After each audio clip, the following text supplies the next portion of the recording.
Yo, yo, yo, yo, yo. It's another episode of the number one weekend hip hop podcast in the game, The Weekend Rhyme. I am RKY. That is Leroy Green. What's up, brother? What's up? What's up? What's up? We in the building, man. We made it, man. It's a We, war going on outside. No man is safe from. we made it. We made it. But let's start off with a light note tonight, man. I want to ask you, man, what you listening to this weekend, man? What you been listening to get into your mental space, to get into your peaceful state, your war state? What you been listening to this weekend, bro?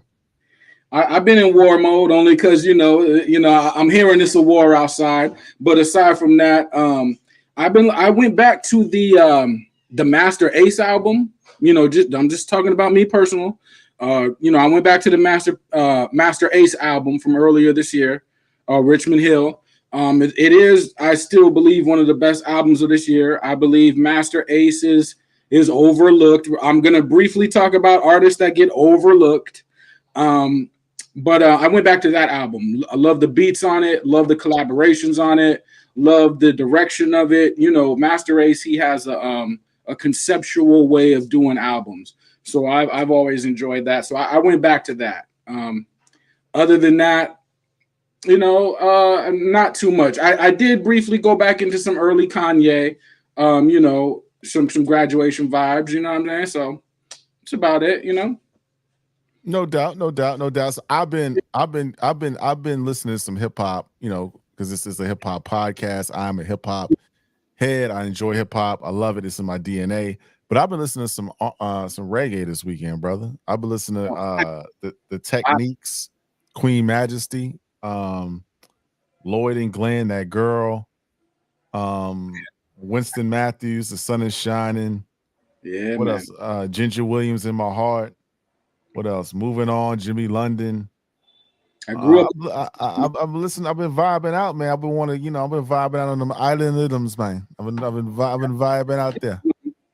That's what I grew up on. I can't do the accent, but in my house growing up, that's what it was. You know what I mean? So it's the reggae. So So apart from listening, what have you been watching over the weekend? Have you had a chance to watch anything like on Netflix, on Amazon Prime, Hulu, Tubi? You been watching it? Not that I could think of. This week has been pretty busy, more busy than usual. So I've had to jump up and do some music, just in a kind of like a group setting. So it was like just having I was two projects that two different people working on, and I had to deliver two verses. So that took up like a lot of my free time. So no, to answer your question, no. And I've just been, and I've been on the debate stuff too. Like the day that I did have that was kind of free and open, that was when the Kamala and Trump debate took place. So soon as that came on TV, I was there, you know what I mean? So I was tuned into that. No doubt, no doubt, no doubt. Poets and Rhymes, we are indeed live. Poets and Rhymers, we are indeed live. I don't know if you got the notification. Hit like and subscribe. Make sure you hit like and subscribe. Follow us on all social media platforms, Facebook, X, wherever your social media. But we are live. We are live. We are live in the building today, tomorrow, and beyond. So let's start with the show, Leroy. I know you had a comprehensive order of show. Let's start bullet by bullet. So let's go with it. What you want to start in with, brother? Yeah. Well, I was ready to set it off with Kendrick. Let's do that. Yeah. Oh, I guess it's only right that I got Kendrick in the background here. So as y'all know, he released a new song, "Watch the Party Die." Right. So I'm going to get into just a paradigm shift of the culture, right? And by what I think, I don't know Kendrick Lamar, what I think he means by "Watch the Party Die" is, it's a signaling of a different sound coming in, and Kendrick represents particular things.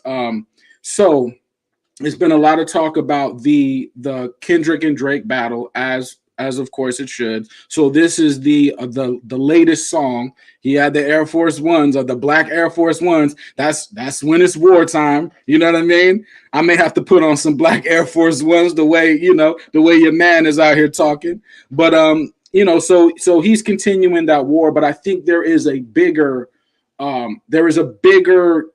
topic and target in mind. It's not just Drake. It's the whole culture. One major point that I wanted to get across early, and it's not that Drake is solely responsible for this one sound, but when he came in the game, well, Kanye West, he did the 808s album.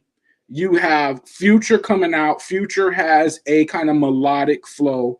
Then you have an early Drake coming out. So you have rap, and it's also singing within the rap. So I'm not saying Drake invented that. I'm not saying, it's just a one man show, but I'm saying that he came with that particular, and we're going to talk about cadence throughout the show. So with rapping and cadence, there was a melodic cadence to Drake's early music. So anyone that kind of came after that era where he started to dominate, it wasn't necessarily just the bars. We always talk about Nas. Nas a great artist, but he doesn't really add melody to his flow. It's just the bars, right? But in Kendrick's era, he came post the Drake era, so there are a lot of songs with a melodic flow. And that went over great. It created a lot of anthems. It created a lot of success for Drake. It created a lot of success for Future and Kanye. It created success for Kanye. For Kendrick. But it's a lot of party music. I don't have a problem with party music, but there is party music and there is celebratory music. Party is just partying to party. Celebrate is you've done something which gives reason for you to celebrate. In this particular moment at this battle, I think Kendrick is, what the song is saying. It's starting anew, right? It's burning down the village of the so-called where the game is at, what the sound of the game is, and he's starting anew. And I think with the taking of Drake's head, you know what I mean, a David and Goliath type of musical situation, he is ending a lot of that party stuff. And, as someone who likes celebratory music myself, because I like an upbeat energy, I will say though, this winter, going into the winter, going into the new year, it's time to stop partying. It's time to get down to business. Why do I say this? Because of where hip hop is at, not just where Kendrick is at musically. Beyonce is at a place musically. Our politics are at a place musically. I mean, not musically, socially, to where we've had an entertainment and now we're deciding, should we go the entertainment route or should we go back to business? So, back to serious attention is what I'm saying. So Kendrick is calling out a shift, and this is a paradigm shifting artist. When Kendrick does something, it does move culture. And I'm going to talk about briefly his albums beforehand, why he has the impact he does, the power he does, why people feel the way they do. I think they forgot about the underlying messages of his albums, which moves culture. So that's why I'm going to start with Kendrick and that particular song. You know what I mean? I can't hear you, bro. When you say move culture, I have a couple of questions, right? So we say move culture. Are you talking musically? So normally when people move culture, there's a shift. There's a shift of music that comes out. There's a wave of music that comes after it. You talk about Drake, right? Drake came out. Thank Me Later was 2010, I believe. 2009, 2010. Thank Me Later comes out. Best I Ever Had. The sing-songy things flow that came from Kanye West, 808 and Heartbreaks. You could argue that Wayne was doing some melodic things at that time. Then you go to the Carter. What was it? The Carter 5? What was it? The Carter 5, I think. No, the Carter 4. But Wayne was doing it too. But Wayne did How to Love. How to Love was that's on the album 6'7" was on, right? But How to Love, But yeah. it was melodic. So when you say move the culture, are you saying that there's going to be a wave of artists after Kendrick that take a more introspective approach to the music? Because you had an era of hip hop where it was all drugged out. You had Trippie Redd, you had Future kind of birthed these people. You had my man that passed away, what's his name? I forgot his name. My man, Juice WRLD. You had Juice WRLD. You had all these rappers that kind of had that kind of the depressing rap, the emo rap, the dark rap, the dark rap, the drugged out rap. I'm depressed. I'm taking Percocets. I'm on Xan. All that, and that was kind of melodic too, but that came from the Future tree.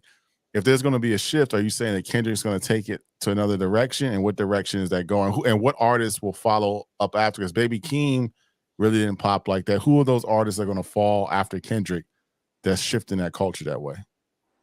Well, good question. Your first question, do I mean musically or you substantively as the lyrics? First, I do mean musically because I think sometimes when I say something like a shift in the rapping or whatever, we leave out the music, and there is a musicality with Kendrick, which I'm also going to bring up about Beyonce later, but briefly. But with Kendrick, the sound of it, if you go back to Untitled or or To Pimp a Butterfly, or you see a lot of that funk and that jazz and that it's a lot of different sounds from the old school. So music, but then he also has his own producers that kind of like updates it a little bit with the cadence and sounds of today. So yes, I do mean musically, Kendrick, he kind of shifts things right now. Are people going to follow that? Maybe not necessarily, but as far as making your flow melodic, right? I think people are going to continue that. I don't think Kendrick invented that or nothing like that. I'm just saying he's a part of that class of MCs that came out in the 2010s, and it's not just bars. It's bars with a melodic type of delivery. What I do hope happens, though, with Kendrick after this song we're about to talk about, Watch the Party Die, is there is a seriousness to the tone of people's records, right? Right now, it's a lot of fun. It's a lot of reaching for hit records. And I'm not against that because I understand, people got to do what they got to do, right? So it's a lot of reaching for hit records. But I do believe the seriousness of what Kendrick is bringing to the table, I hope that does spark some new MCs to do that. I can't name any that are doing what Kendrick does at this moment, and I believe that's what makes Kendrick a special MC, which is, and again, I know people don't like Kendrick. I'm not trying to tell them to like him. And I know people feel away or whatever you feel. I'm not saying you have to like it. I don't always listen to Kendrick like that. I'm from a different era. I'm from the Nas era, right? But when you have people that compare him to Nas and they be like, yeah, well, look at Nas. See, Kendrick ain't nothing. Well, by the comparison, you are saying he is something because you're making a comparison to one of the greatest MCs of all time, even as you're dissing. So that your man also does that. When I say your man, y'all, this episode I'm talking about Coop, your man. So this is not my man. no, I'm just saying since we're at war, right? And I can't physically touch you to go to war with you. We're dismantling people's certain opinions that are counterproductive to this culture, right? I mentioned before a consciousness, which I think Kendrick represents. And I think there's an anti-consciousness working against what he represents because it irritates people's demons, to quote D1, right? It irritates people's demons to have a conscious person out here. So I'm going to speak to that, and I'm going to use your man, Coop, from Hip Hop Talks, since he's called me out to a war that I never initiated or asked for, but since you want a war, so I'm using the art form to call that out. So that's one. We're gonna watch the party die. We're gonna watch all those saying hip hop got to be entertaining. It has to be entertaining. It has to be something that makes me excited. It has to be something that I can party to. We're gonna watch the party die with this song that moves forward. Well, I understand what you're saying, but I think it'll be, in my humble opinion, again, I see a lot of people in the chat saying I'm like Kendrick hater. I don't hate anybody. I'm just someone that listens to music. I have 2 ears and a brain. Music Yeah, music moves people differently, right? It makes people have emotions. It makes people feel things. It takes people back. It makes people travel through time and space. It elevates people's consciousness. It makes yeah, people zone out to study, to do their work, exercise. They take them back to a memory of their children, to their lady. So music resonates with people differently. I don't expect, people to like everything that I like, right? I like uh Boogie Down Productions, right? I was a big Gangstar fan. I love Jazzmatazz, DJ with Guru.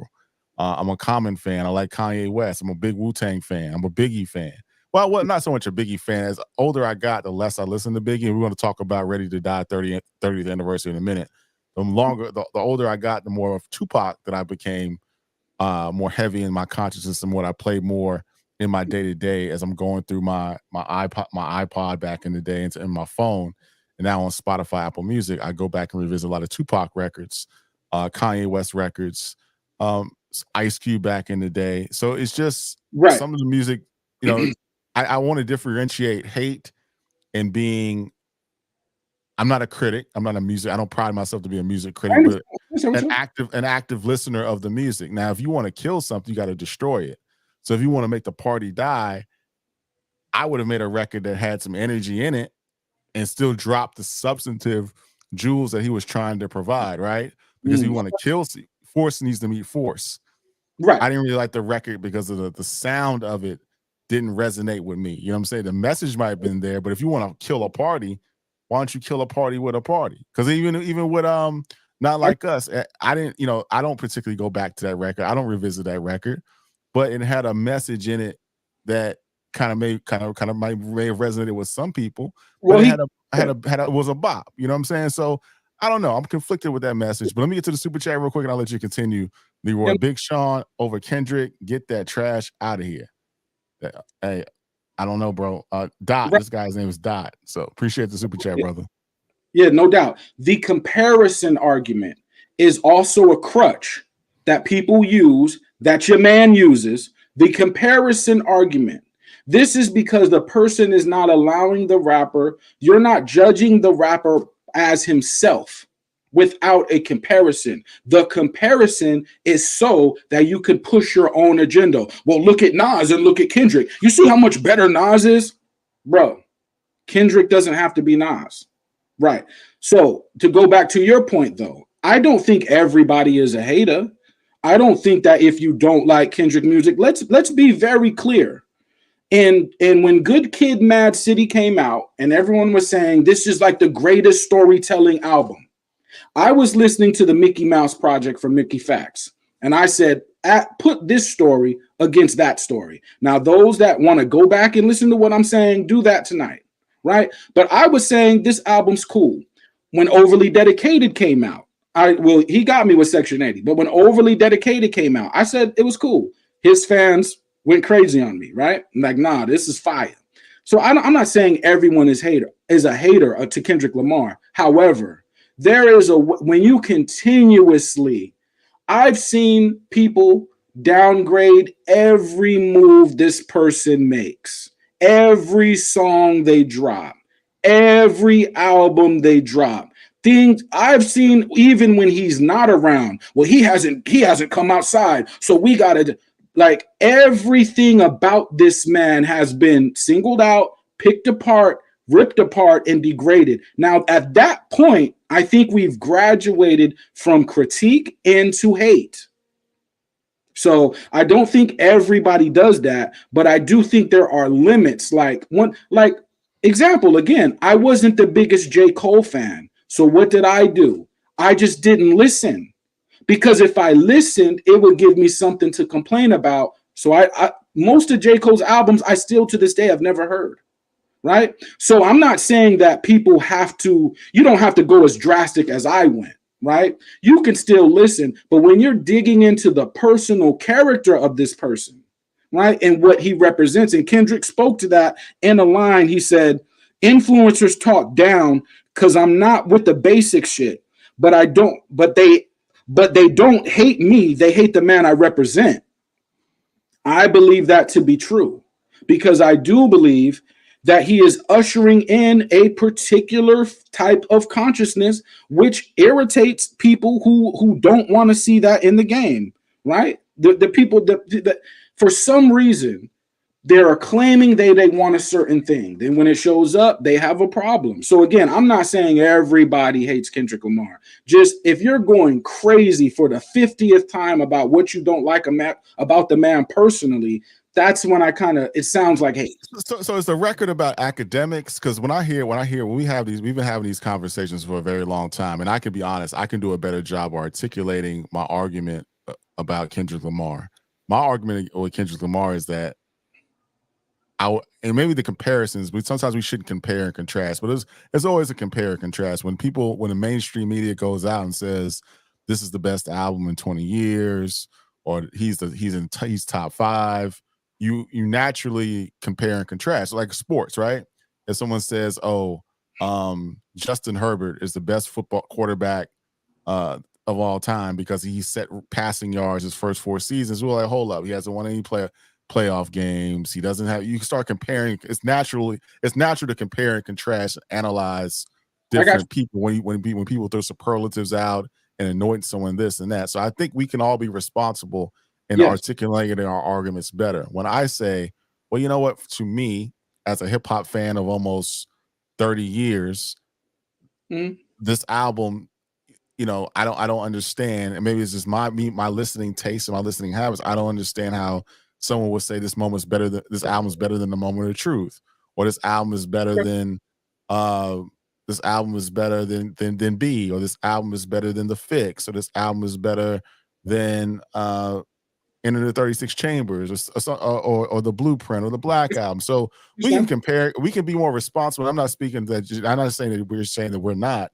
But I think me personally, we can be more responsible and kind of articulating our arguments a little bit better, and that's something I would work on.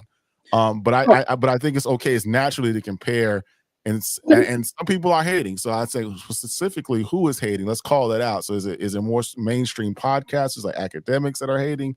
Who is hating? Because I think universally Kendrick is embraced universally by the mainstream media and hip hop fans. So who specifically is hating, spewing his hate toward Kendrick? Well, I think academics. I kind of think we all know that academics is in the Drake bag. He's champion Drake. He's all excited about Drake. He sounded like your man Coop when he sat next to the mayor. I was with the mayor. You're glazing. Drake. Or so Coop is a hater. He's a Kendrick hater. I think that's clear to anyone with a brain, right? But getting back to what he does and the way his music is judged. There are lyrics, there are concept, and there are also music, right? The music, a lot of people that are critiquing his music, they are musicians, meaning they can actually play the music. So when you hear an album like To Pimp a Butterfly, like the Black Panther soundtrack, like Untitled, like Mr. Morale, the musicality speaks to a history of Black music. I'm going to also talk about that when I talk about country later and Beyoncé, but the history of Black music. So again, you have not just country, you have not just rock and roll, you have blues, you have funk, you have jazz. Now, if you go back to these Kendrick albums, what you're hearing is you're hearing the basic timeline and anthology of Black music with him rapping about conceptual topics. It could be from institutional racism. It could be about generational curses and generational traumas. It could be about the crack era and post-Reaganomics. It can be about infidelity. It could be about celebrity worship. It could be about politics meeting philosophy.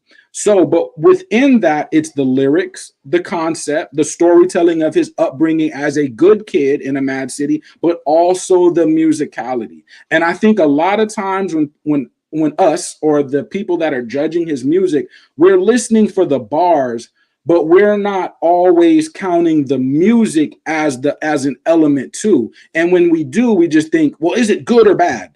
Our mind thinks in two things, good or bad. There's no range of music there. So when people are critiquing certain publications, not everyone, some other publications are hating, but there's a range involved in his music. When he talks about, you know, to pimp a butterfly or to pimp a caterpillar, as it was first given an ode to Tupac. But the range in that musicality is vast with Kendrick Lamar because it's not just rhymes and beats. He can get into an old school play of what we grew up on. He can get into a stage play, or his music can start to sound like a musical, like a play, right? So these are things that I think we have to look at. Why is Kendrick so important? Why are people why does he get this position at the Super Bowl? Why is it all? Is it just because people want to give him something that he didn't earn, or does his history, did he earn that with multiple albums back to back, from Overly Dedicated to Section 80 to Good Kid to Pimp a Butterfly to Damn to Mr. Morale to Untitled to the Black Panther album? Has he earned his position to be where he's at musically? So I think we got when we judging these people, we got to look at that. Now, if you're going to compare, right, and you compare a Quimini to something Kendrick does, well, now I'm hearing you. Now I'm hearing the comparisons you're making because I see the range of music that you have just compared to the range of music Kendrick brings. But if you're going to tell me about Moment of Truth versus something from Kendrick, I don't see the connectivity or the compare. I see them as two separate different things. You know? Yeah, I see your point. I see your point. It's just when you present yourself as, you know, when you say it's no big three, it's just big me, you put a target on your back and you open yourself for critique. Yeah. You offer yourself to praise, you offer yourself to adulation, all that comes with the game, because he's a part of the game. He's part of the, you know, he's part of the apparatus, he's part of the machine, which all mainstream music artists are, right? Yes. So, you know, but he does have a different perspective that speaks to people, his fans out there, and that's okay. Now, whether, you know, Super Bowls, whether it was earned or not, you know, you had, you know, The Weeknd performed at the Super Bowl. I thought that was a surprising choice, and I'm not a big Weeknd fan. You had Rihanna perform at the Super Bowl. She's got a lot of hits. Again, part of the machine. Hits are made and hits are pushed. Yes. Who else? Usher performed at the Super Bowl, coming off his Las Vegas residency. He's doing a tour right now. I don't know if it's a world tour, but it's a tour across the United States. So I get that, a legacy act. And I get that why Kendrick Lamar, and other people have arguments of saying that Kendrick Lamar doesn't have the catalog that would be entertaining enough for a Super Bowl stage. We saw his prime video pop out concert, which I thought was dope. I thought he did a good job. He didn't do too many records though. He only did about 13 records, I think. Okay. And he did Not Like Us like 5 times. I don't know for the halftime show if that's gonna energize the set like that, but he's a world-renowned artist, and he's got his opportunities. Some people still feel a certain type of way. They thought that Wayne had more music, and Wayne would, since it's in New Orleans, would have been more benefit for the culture for Wayne to have that spot. But that's an argument for another day. But again, I'm glad we're clearing it up. I don't think, and I just want to clarify for the audience, I'm not a hater. I don't hate nobody, man. Yeah. I'm not saying hate nobody. You may not like my takes. You might think my takes are not concise or clear, but I have no hate. I'm just a hip hop fan, a hip hop dad that's been listening to hip hop for 30 years, and I like what I like. But I'm going to step my game up and to give more reasons and more evidence of why I don't like it, so we can compare and contrast it. Not to say, well, this is whack, I just don't like it. And I'm going to try to refrain from the car argument, because I see a lot of people in the comments before saying, why are you saying, oh, you don't listen to your car? I understand it, but but again, as I explained earlier, music is therapeutic. So people do listen to music in their car. People do listen to music when they're late. Go ahead, Leroy. Go ahead. But before you go too far, because I'm just knocking down argument after argument after argument, right? The kid with the Super Bowl thing, you see the American flag behind him. People are like, well, does he represent the American flag? Well, the American flag is not all positive. There are some negatives. So there's a balance with the country and the history of the country. Kendrick speaks to a balance of not all good. Sometimes there is bad there too. That's one thing. And I'm not saying he's going to point that out in his performance or whatever. People with moving goalpost arguments, right? If you set up one moving goalpost, people don't listen to him in the car. I don't know what people listen to in their car because I drive my own car. If you set up another moving goalpost, well, the machine is pushing him. Okay, but you have to feed the machine money and numbers and fans. If you don't have no fans, the machine is not really pushing you. That another moving goalpost. Then there'll be another moving goalpost. Mad Max with the blasphemy thing. So another moving goalpost. So how many moving goalposts must Kendrick make his way through before you respect his art? Right? And does everyone else have to move through all these different moving? Your man Coop on his own show when AG called him out about his moving goalposts. He said, "Well, the song's not good because is the execution good? Is the sentiment good? Is the insightfulness good? Is the So again, it's moving goalposts that one man has to jump through 20 rings of fire before you finally give him props." Well, let me just interject real quick, because back in the day when we were younger, we had like a rubric. Mike and I used to talk back in the day, like what made you, how do you become the best in the game, right? There were certain things we naturally knew that you had. If you had this, you were the best in the game. You had to have a song that rocked the whole summer, right? So that was one of the things. Like you had to hold one of the summers down, right? You had to go out and hear it. You had to go to the club. You had to see, ladies dancing to it, brothers bobbing to it, bopping to it. You had to hear it on the street. You had to hear that coming out of people's cars. 2020. And then there was another metric. Do they play it at the barbecue? Are you hearing it in the barbershop? So that was the pushback on the Eminem talk, because we were saying, okay, you go to the club, you don't hear this man's music, especially in a black a culture that's as a black culture. How can this man be top 5 or number 1 when you don't hear him in these black spaces? You don't hear him at the barbershop. You don't hear him at the cookout. Nobody's playing him in his ride. So that's where some of those arguments came from. You go to the club, ain't nobody. The ladies ain't. Baby, play some Eminem. The ladies ain't dancing to it. But Eminem came from the internet era. So when music switched from physical CDs to the internet, we're talking about 2000, right? 2000. The Napster era, right? People are listening through the internet. So what you're saying that, I don't hear him in the street. Well, you're not really counting the internet, though, as the street. And that's where you fall off with the Eminem argument. And Kendrick is part of the internet generation. So people are listening through the internet that's not being counted as the street. I'm just saying. And to your point, DSPs, internet, social media is really the catalyst that changed music and music consumption, right? We always talk about the internet, but it's really social media. Artists move differently now in the space. They're so accessible now. And I think that's one of the things that works to Kendrick's advantage. Drake does this to a certain extent too. He doesn't do many interviews. He doesn't pop up on posts. You're not going to see Kendrick at the Breakfast Club. You're not going to see him pull up on Ebro in the morning. So he's not a clout chaser. So we've established that Kendrick is not a clout chaser.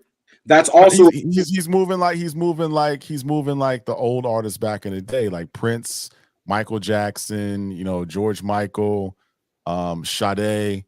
Those people rarely did interviews, right? So now if you look at it, the big stars of the day, they really don't do many interviews. Kanye might maybe do more than most of them. He might pop up on a podcast here and there, but Kanye doesn't move like that. He's not going to see Kanye often on the Breakfast Club. Same with Jay. Jay rarely does interviews. Nas rarely does interviews. You're not going to see Nas on $1 million worth of game. You're not going to see him sit down on a random podcast. You know what I'm saying? He's just not going to do it. So that lends itself to that persona of a star, and it kind of aids into the mystique where people hold his music in such high regard, whether good, bad, or indifferent. That the mystique, like Beyonce, she rarely does interviews, so it's an event. So when Kenny pops out, it's a cultural moment, right? Because you rarely don't see it, So those are the things that play in the Kendrick's factor, and also Drake as well. So yeah, Yeah, the Jay-Z angle real quick. Jay-Z is known, or I think we all should be familiar with Jay-Z at this point. He's known for doing things that are different, right? 444 does not sound like a written testimony, which doesn't sound like the Carters, which doesn't sound like Magna Carta, which doesn't sound like American Gangsta, which doesn't sound like Watch the Throne, which doesn't sound like I can go on and on and on, right? So if he's making a decision, and I don't know whatever who made the decision, but if Kendrick is performing, someone who is not what we would normally think would be performing at the Super Bowl, it is consistent with someone who is always changing musically. Kendrick, his music has a lot of changes musically. So it's consistent in that regard. And if you really listen to Jay and Kendrick's music, they're known to jab at the system. I know people try to make it seem like that now they're the white folks. Now Jay and Kendrick are the white people. But if you're listening to their music, they are jabbing at an unjust system. So if Kendrick is performing there, you may get an honest perspective from somebody from Compton. You know? And shout out to my guy Super Duper. He came out with a great idea for the podcast. He said we need to start giving out homework, man. We got to start giving people some assignments. Okay. Listen to this Wayne talk over the last week. It comes to me that no one really listened to the Collard Grove 2 album with 2 Chainz. Has anybody in the chat let us know? Did you listen to the Collard Grove album with Lil Wayne and 2 Chainz? Because if you listen to that album, you would hear an MC that's still in his bag. Lil Wayne. Let me pull up the track listing real quick. Lil Wayne is Lil Wayne. We know this man is super talented at what he does. But Collard Grove 2 was last year. It's not ancient memory. And I don't know if people really heard it. You know what I'm saying? Because that album is a dope album. Collard Grove 2. We know Wayne is a force to be reckoned with. However, though I do think there is a line drawn in what this song "Watch the Party Dies" implies. Is Wayne a part of the party side, or is he part of the Kendrick side? Kendrick's music is not like Lil Wayne's. There are some messages in Kendrick's music that are not part of Wayne's music. Now, does Wayne have that in him? Of course, he made Georgia Bush. He has certain lines that are super in depth. So Wayne can do that all day. But is his albums based on that, right? Kendrick is making albums based on certain messages. You know, right? I mean, even go back to Magic 3. You know, the song with Nas. That record was crazy. That's one of the best verses in the whole damn series, the Wayne joint. But you got Pressure, you got Long Story Short, you got the songs that Havoc did, Shame, you got Bars, you got a lot of records, Crown Snatchers, you got a lot of records that he still, no doubt, reminds you that he's still that dude. And I would argue that Lil Wayne is he's in my top 10. I'm not mad at that. It's hard pressed to name 10 MCs better than Lil Wayne, to me. I mean, you think about from even when if you go back and listen to even that old stuff, right? Like 500 Degrees and Fireman, this little dude is rap. Right. I mean, young Wayne.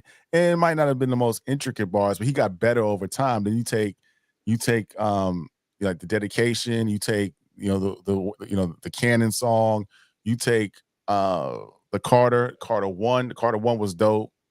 Real slept on. Carter 2, he's hitting his stride. Carter 3, Carter 4. I mean, Lil Wayne. I mean, Collard Grove 1. Collard Grove, the first Collard Grove with 2 Chainz was dope. He was dope. I mean, he's got a lot of music, man. The songs he did with Drake, his feature game was crazy. His feature run from 2009 to 2013 is just crazy. Right. We are from a different generation, though, man. I look at generations in rap as like 10 to 15 years is a new generation, right? To me personally, I don't think it's 25 years, right? So if you look at someone like we were coming of age when Wayne was really coming of age because we're around the same age group. So that's our group. Kendrick, however, was like a baby when Wayne was coming of age. He's a different generation. Now, even though he's not too far behind us, when the internet age hit for us, we were men already, or young men. Kendrick was still a early teenager or something. So his doorway to music with the internet opened up across the whole world, across the nation, or whatever. In our era, we had to just go to the store, whatever money we had in our pocket. If we had $25 in our pocket, we knew we could buy 2 albums, but that's it. We can't buy 5 albums, or so we're buying what we can. Kendrick's era, he could listen to all the albums he wants, soak up all the different musicality styles, all the different flows, which is why Kendrick will drop 100 different flows on one project. So we are hearing 2 different things. We're just from a different era. So if we don't really understand the move like that, it's not for us to always understand. Now, but then on top of that, he just took out the biggest person in the game, like served his head on a platter. You know what I mean? So, it is what it is. Like, that is a big moment. And aside from just Kendrick and Drake, it's what Kendrick represents and what Drake represents. Drake represents for lack of a better term, a colonization of sound in music and culture. Kendrick represents something different. Kendrick represents the essence of where something came from at its roots, which is why the music in his albums calls back to earlier styles of music. But lyrically and substantively wise, it's for the roots from him that he comes from. This is why his first album is about the Reagan era or the children born from the crack era. This is something different. You know what I mean? So these are 2 clashing sounds. And for people with the whole Messiah thing, I get it. If you're offended, I'm sorry. But take your emotions out of it, right? Do you know the story? Yes. Do you appreciate the story? Probably so. So he also grew up appreciating the story. So there's the commonality between you and him. If you can appreciate what the story is conveying, that's a root message, right? So Kendrick represents something else, No doubt. Well, I'm gonna let you have the last word on Kendrick. I just want to recap the conversation. Yeah. Oh, again, this podcast, I speak for myself and others on this platform. We don't hate anybody. Some offer critique, some offer analysis, some just offer just general opinions about the music that we hear. As consumers, as hip hop fans, as people that have spent time, money, blood, sweat, and tears in the culture, we have the right to listen to the music and interpret the music the way we want to interpret it. And somebody said on another podcast today, if you want to hear what you want to hear, talk to yourself in the mirror. If you want to hear what other people want to hear, listen to this show. So we're not here to tell you what you want to hear. I mean, we got to have our own opinions, our own viewpoints, and that's okay. As long as we do it in a respectful way, as long as we do it in a way that's cogent, intelligent, and offers something of value, and try to elevate the conversation. But I do read all the comments. I do see that there can be times where we can elevate the conversation and just don't get into compare and contrast, or I don't like this, don't play this in the car. But I do want to say those arguments were valid, because back in the day, you did rank people that said they were top in the game, whether it was whether it was Nelly, DMX, Jay-Z, Rakim. You would say, yo, man, he number one. He number one like that. Okay, so what's somebody he hold down? You know what I'm saying? So that's all I wanted to say on that. I think Leroy, you laid it out perfectly. Yeah. We know that there's people in the space that do hate, but we not in the business for that. When you got people comparing Eminem to Ice Cube, the comparison is kind of off. Do you know what I'm saying? If you have someone comparing Common to Nas, well, now I see a comparison there. That's all I'm saying. I'm just saying I think comparison should make sense. That's all. If you're comparing Master P to Talib Kweli, I don't think the comparison exists. So that's all I'm saying. Some comparisons don't make sense. You know, $Ski, we got to get you up out of here, man. I don't know what you talking about. Is a bot or you're something? Something's right. going on with $Ski. We got to get you up out of here, man. So Still Leroy, here, here sometimes need to get up out of here. Coop and his nonsense. You need to get up out of here. I'm gonna keep going to that because you called me out. I'm here now. You know what I mean? I'm here. So, but with this anti, what Kendrick is doing based upon religious merit, it would be different if he was saying some destructive things. Let's go out here and spin blocks on each other and do all kind of craziness. Okay, no one would have a problem with that. But he's saying something that could be deemed as positive. Everybody got a problem. I don't understand. Yeah, it's me saying that the pod space hotep, which means come in peace. But like Kendrick said in the song, sometimes you have to resort to violence and burn down the village. So people they want violence. They don't want peace. You know what I mean? Because violence is more entertaining for them. Right? got it. We're gonna get into that, and we're also gonna open up the phone lines. Not right now. We're gonna go to a couple more topics, and we'll open up the phone lines. So Leroy, what's the next topic, brother? Okay, so the next thing I was gonna give it to your guy Trump, but I'm gonna go to the Beyonce route. I'm gonna go to Beyonce. Wait, don't say who's guy, not my guy, but whose guy. It could be anybody out there that is supporting of someone who gave that performance. I'm with you, but being in control of your mind is important. If you're just saying anything, look at what's happening in Springfield. They're eating cats. Or look at their doctors, or they want to kill babies after they're born. If you just start saying anything, it's because you've lost control of your mind. And I just saw that. And not to play devil, we're not going to get into this topic right now, but not to play devil's advocate. But when someone asks you, were people better off 4 years ago, and you just say, "Well, I was born in a manger." Were you better off? No. But the question is either no, people weren't. Yes, people were. Were people better 4 years ago? And your response is, well, I was born in a manger and it was roses and dandelions. That's not answering the question. That's to me, that's not in control of your mind. But let's go to the next topic. We'll get to that in a second. Okay, so moving from there, we'll go to Beyonce, right? And you probably listen to more country music than I have or know about it more than me. I listened to this album, the Cowboy Carter album, when it first came out.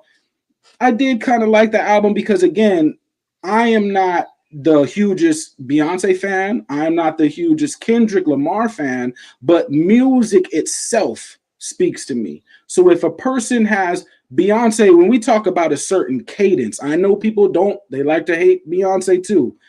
She delivers a particular cadence. Now, if you go back to that early Destiny Child music, and I'm just talking cadence wise, who is hitting all these different flows within single songs, single verses? She was already there. With her album, The Cowboy Carter, I thought it was cool.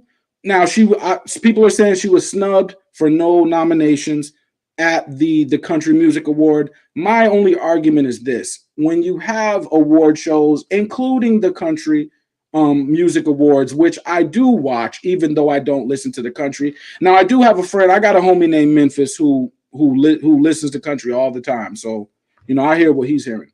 But a lot of times they give awards based on the impact. They'll say, well, this record was number one for a certain amount of weeks. This record sold this much. This record it put a light on the art form. Well, if that's the case, what did Beyonce just do? She had the big songs that Billboard charted, that were, were on the charts for weeks.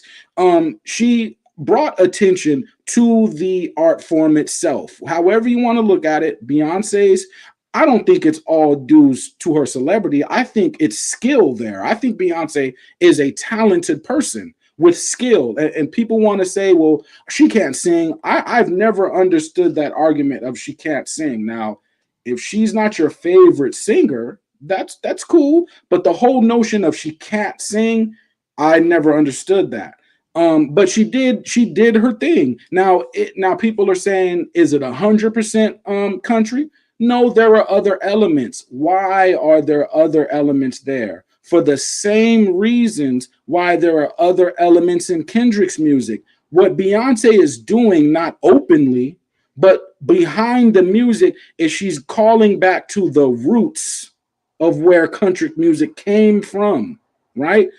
Black people.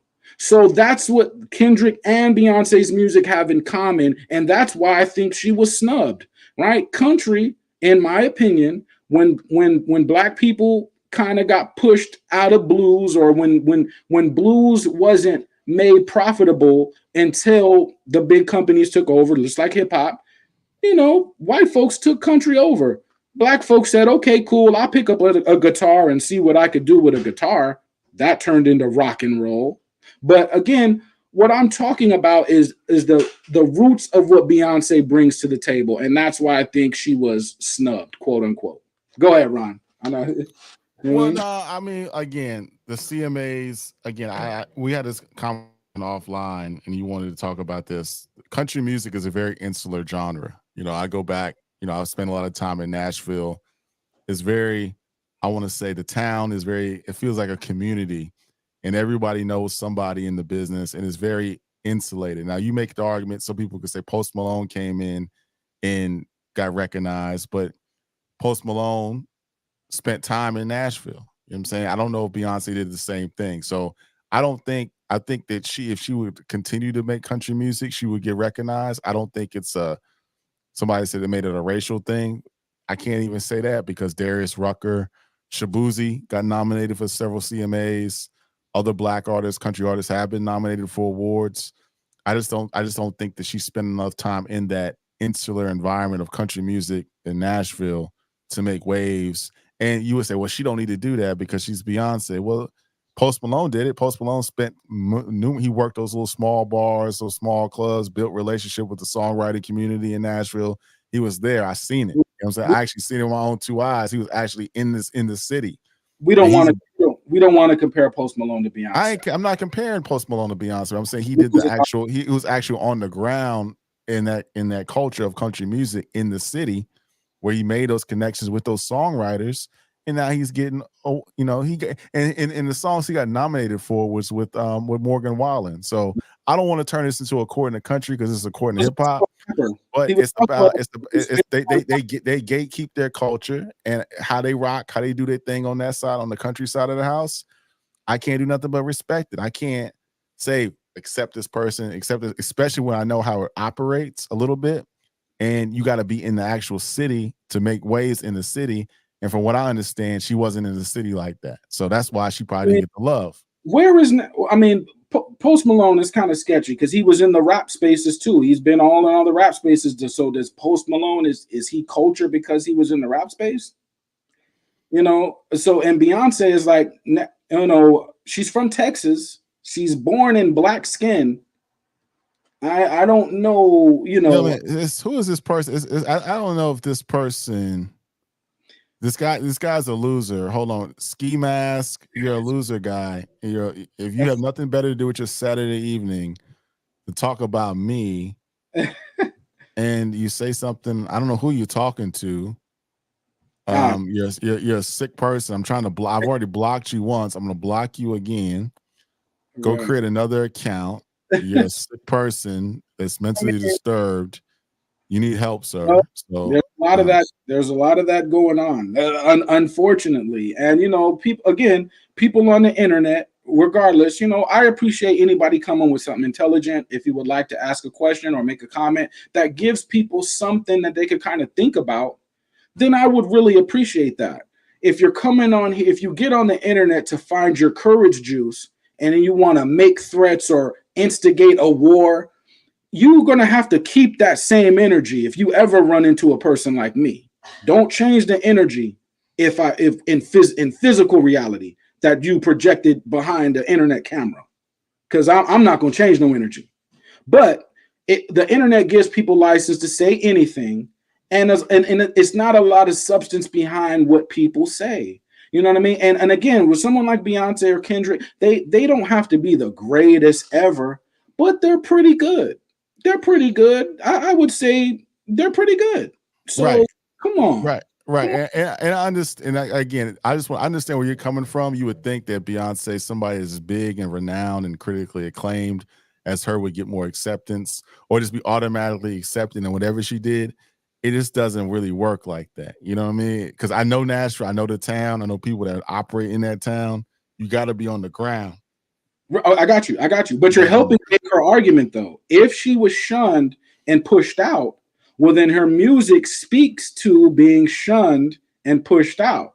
Like, what, but I did do the knowledge though. I did do the knowledge because I do drive a lot, and I said let me pull up these songs that were nominated, you know, in this country music awards because I'm a versatile guy. I might listen to some rock music one day. I'm mainly hip hop, but I might listen to some R&B. I might listen to some dance hall, some reggaeton. I might listen to some classical music. I play some country music, and I went down.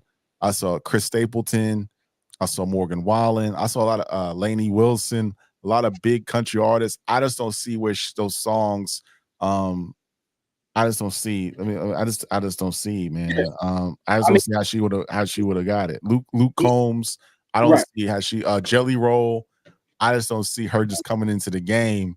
Right. She would have just got nominated like that. I just don't think it works like that. Right. But that's why I speak to a certain cadence, right? I believe that Beyonce, when she records her songs, she has a cadence that other people do not have. She also has an entertainment value on the stage that other people do not have. She has a versatility in the range of her musicality that other people do not have. So if you're saying that she's not that good, she doesn't do all that, I need to know in the country world who are the equivalents to a Beyonce, and it's not just about fame, y'all. Again, I believe delivery-wise, Beyonce has great delivery. Now, if you're going to show somebody who is better than her, I would like to see the same amount of attention to detail in their delivery. But also, a side note, I've heard, because I'm not in the country space, but I've heard that other Black artists have been left out of the equation too. Now, if that's true, then what's happening to Beyonce has also happened before. Well, no, it's not. But it's not happening currently because Shabuzi got nominated for several. I got you. For several awards, and also we had Darius Rucker before, and other Black country artists that have been nominated. So I just think she comes out with, and now she comes out with another country album, and she goes to Nashville, and she does the country clubs, and she does a country radio circuit, and she ingratiates herself and doesn't like really digs deep into it, and it's not just a one off. Then I would say, oh, she's getting rejected, and she makes some hot songs. Then maybe so. Again, though, if I go to a radio station and say, hey, I'm an independent artist, they're going to say, get out of here. They're going to say that you have no reason to be here. You're an independent artist. So I say that to say, if Beyonce even goes to these stations, are they going to play her music just because she showed up? Because from what I'm seeing, her records did chart and spent weeks on the Billboard charts. So I thought that's what they are. That's what they like. I thought they like popular songs, popular performers, popular. So I'm seeing her check these boxes, and there's still an issue. So, but I hear you. But what you're saying is she would have to keep creating more country music, and if she does, and it gets the same result, it again would just show that no matter what I do, because to impact like Beyonce, and again, I've heard for years that she's not any good. For the last 15 something years, Beyonce's not a good artist. Now, in my mind, that sounds completely insane. Whoever you think is the equivalent of Beyonce, I need to know who they are. Like, tell me. Right. But I see somebody like Andre Miller saying Beyonce is not about to kiss Nashville's ass, F Nashville. That sounds well and good, but you can't say that and want to be recognized in the insular culture and city that's built on the music. You can't say that. So that sounds nice, us typing it out or saying it out, F Nashville, and she don't need to do that. This is part of Post Malone spent days and weeks working those rooms in Nashville, going to Austin and playing some of those places. So it is what it is, man. It is what it is. And I know people say we talking about a quarter of country pop. Nah, we just want to do something a little bit, talk a little, take an offline conversation, bring it online. I know Leroy wanted to talk about it, kind of break it up. We're going to get back to hip hop. We're going to talk about Ready to Die, how did it age over 30 years? Let's get into that. Let's do that. Let's get into that. Let's take us, because I know we went to the country realm. Let's get back to hip hop. Let's go over to Ready to Die real quick. Ready to Die recently turned 30 years old. Let us know in the chat, how did it age? Do you revisit this album?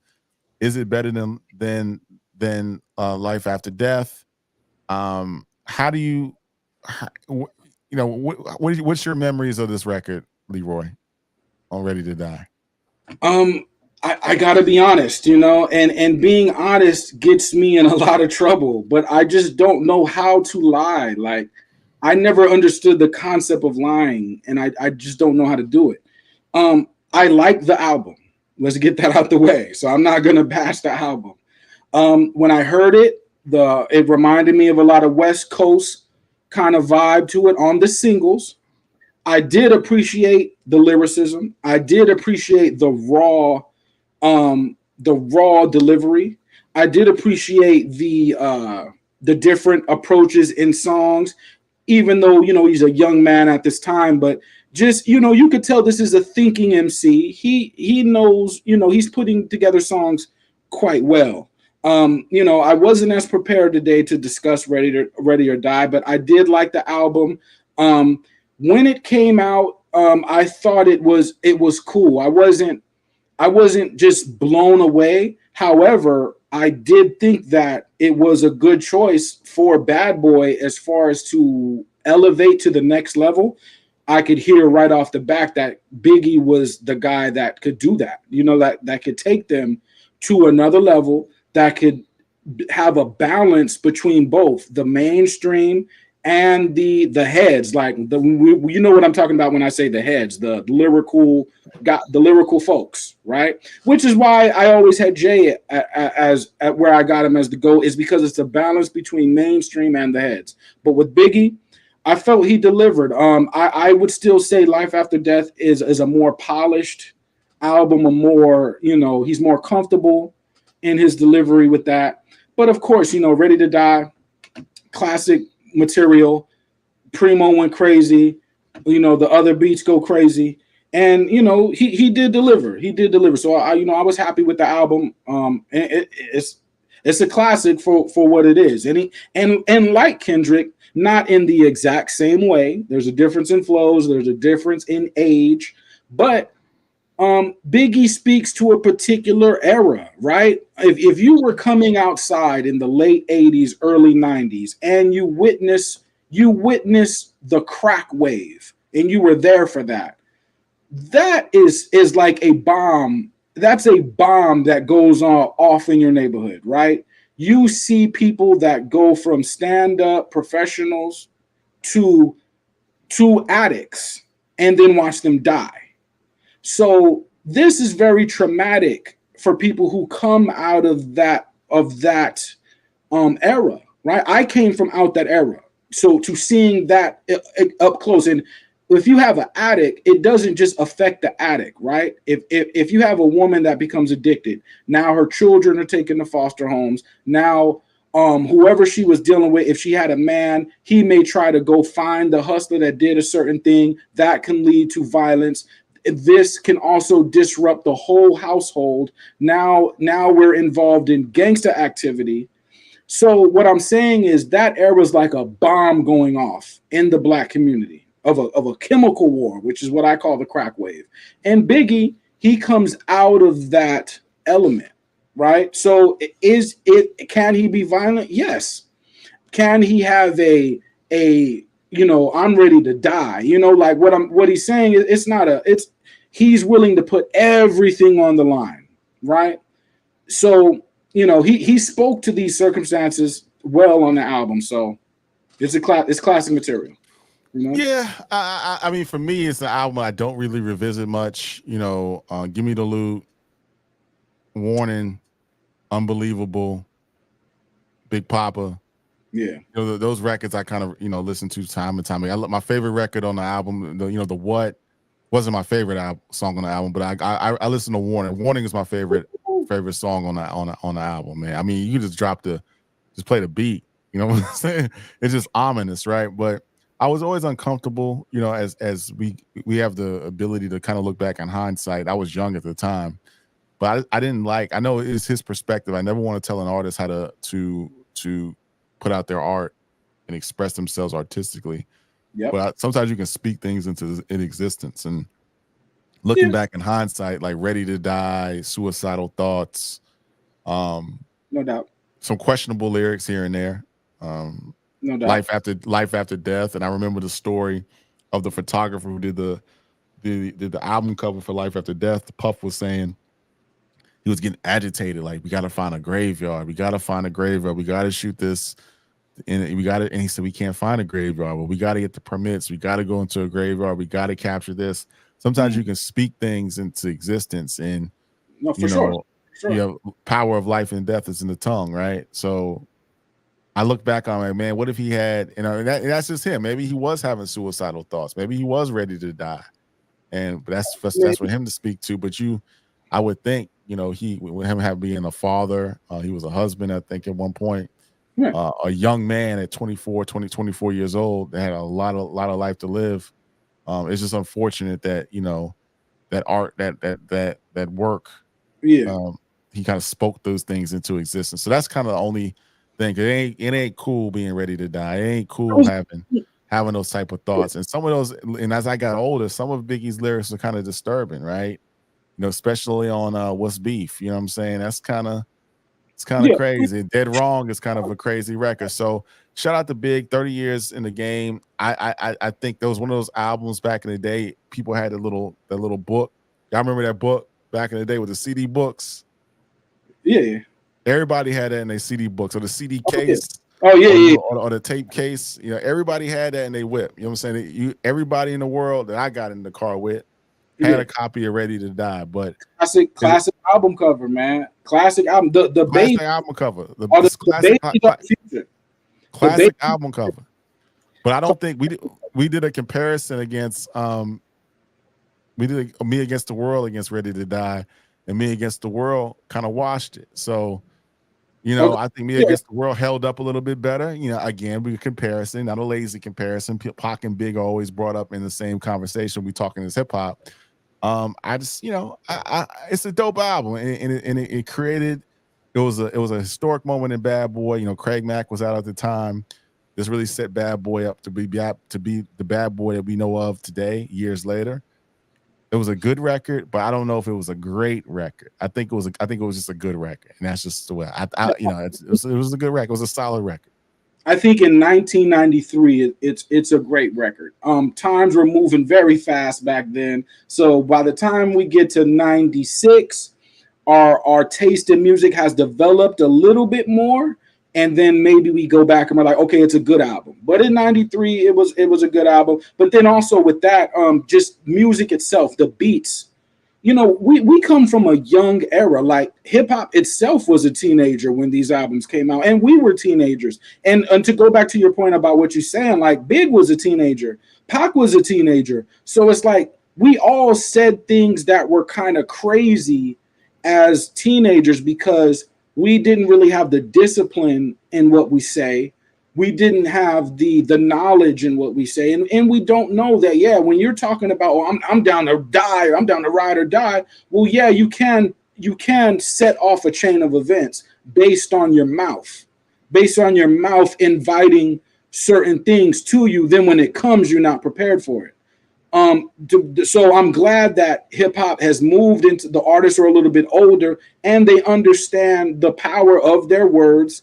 But going back to the album cover, and just like with the album cover behind me, the babies, they're the future. So that's a cheat code. You can bring a new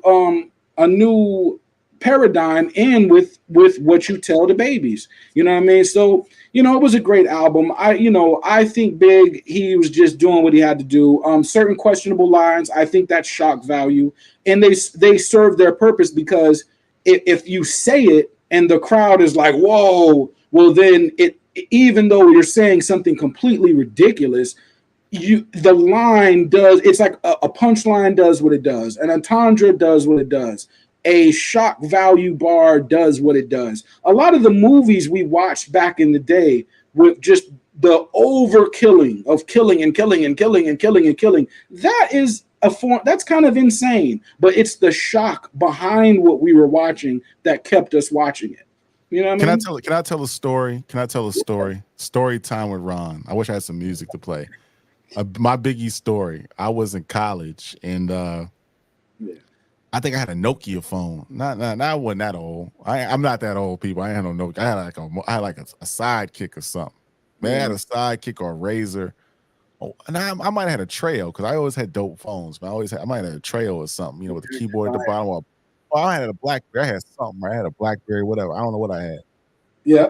It was literally, it was like 5 a.m, right? I wake up to a text, and some dude was he obviously loved hip hop. He was like he liked Big, and he thought he was gonna rattle Ron. He said, "Who the f is this paging you at 5:46 in the morning, crack of dawn?" And then he put like some gun emojis or something on it. I don't know what he put on it, right? I just before emojis, he put something like it was in there, yeah. he was mad because I was just before my wife. I was laying next to this girl. I don't know what he was. I don't know who this person was. I still never found out because it was an unknown number. Right. So then I text him back, because I'm quick with it. You know what I'm saying? I'm quick with it. You ain't gonna shake Ron. You know what I'm saying? You ain't gonna shake. I might look like a dad. I might look, like a college dad or whatever. But I simply said this one text back to him.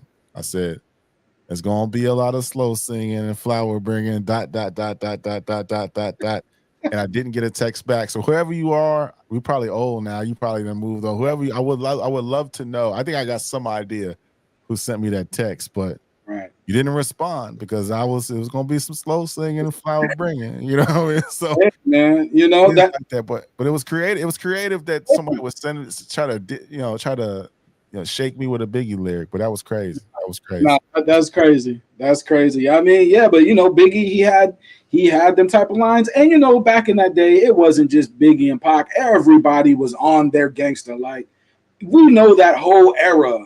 Everybody was crazy with the violent bars. So it is what it is. You know what I mean? But you got to be careful with the I'm not afraid to die bars, or I'm willing to you got to just be careful with that, because you're going to different cities and you're saying that, and it's treacherous out here, man. These cities nothing to play with, man. You go to you pop up in another person's city, you don't know what can happen, so yeah. No doubt. So let's get it. So we talked Biggie, we talked Beyonce, we talked Kenny.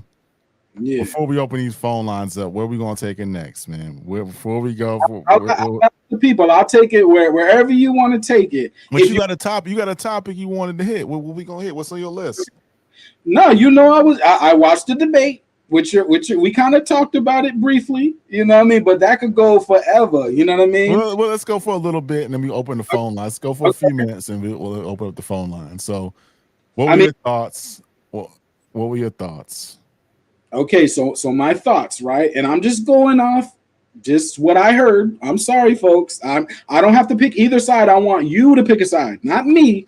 I'm going to pick a side, but you pick a side, right? So he talked about the crime rates. The crime rates are lower than what they were a few years ago. He talked about overturning Roe versus Wade, which is his own argument. So he tried to make seem it was against him, but that's your own argument. Okay, he talked about, the Springfield thing. We already talked about that. That's a jab at people of color.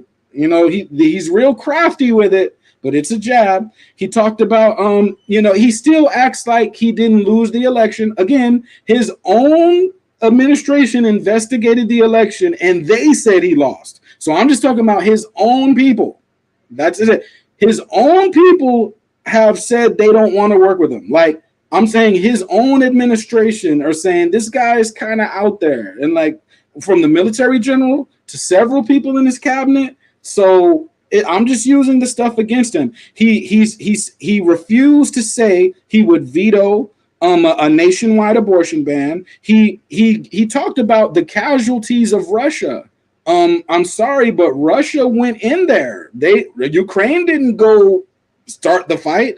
Russia kind of started that fight. So I hear what you're saying about that, but Okay, but you know, and I mean, again, this is a man who was born into hundreds of millions of dollars, but still finds a way to go bankrupt multiple times.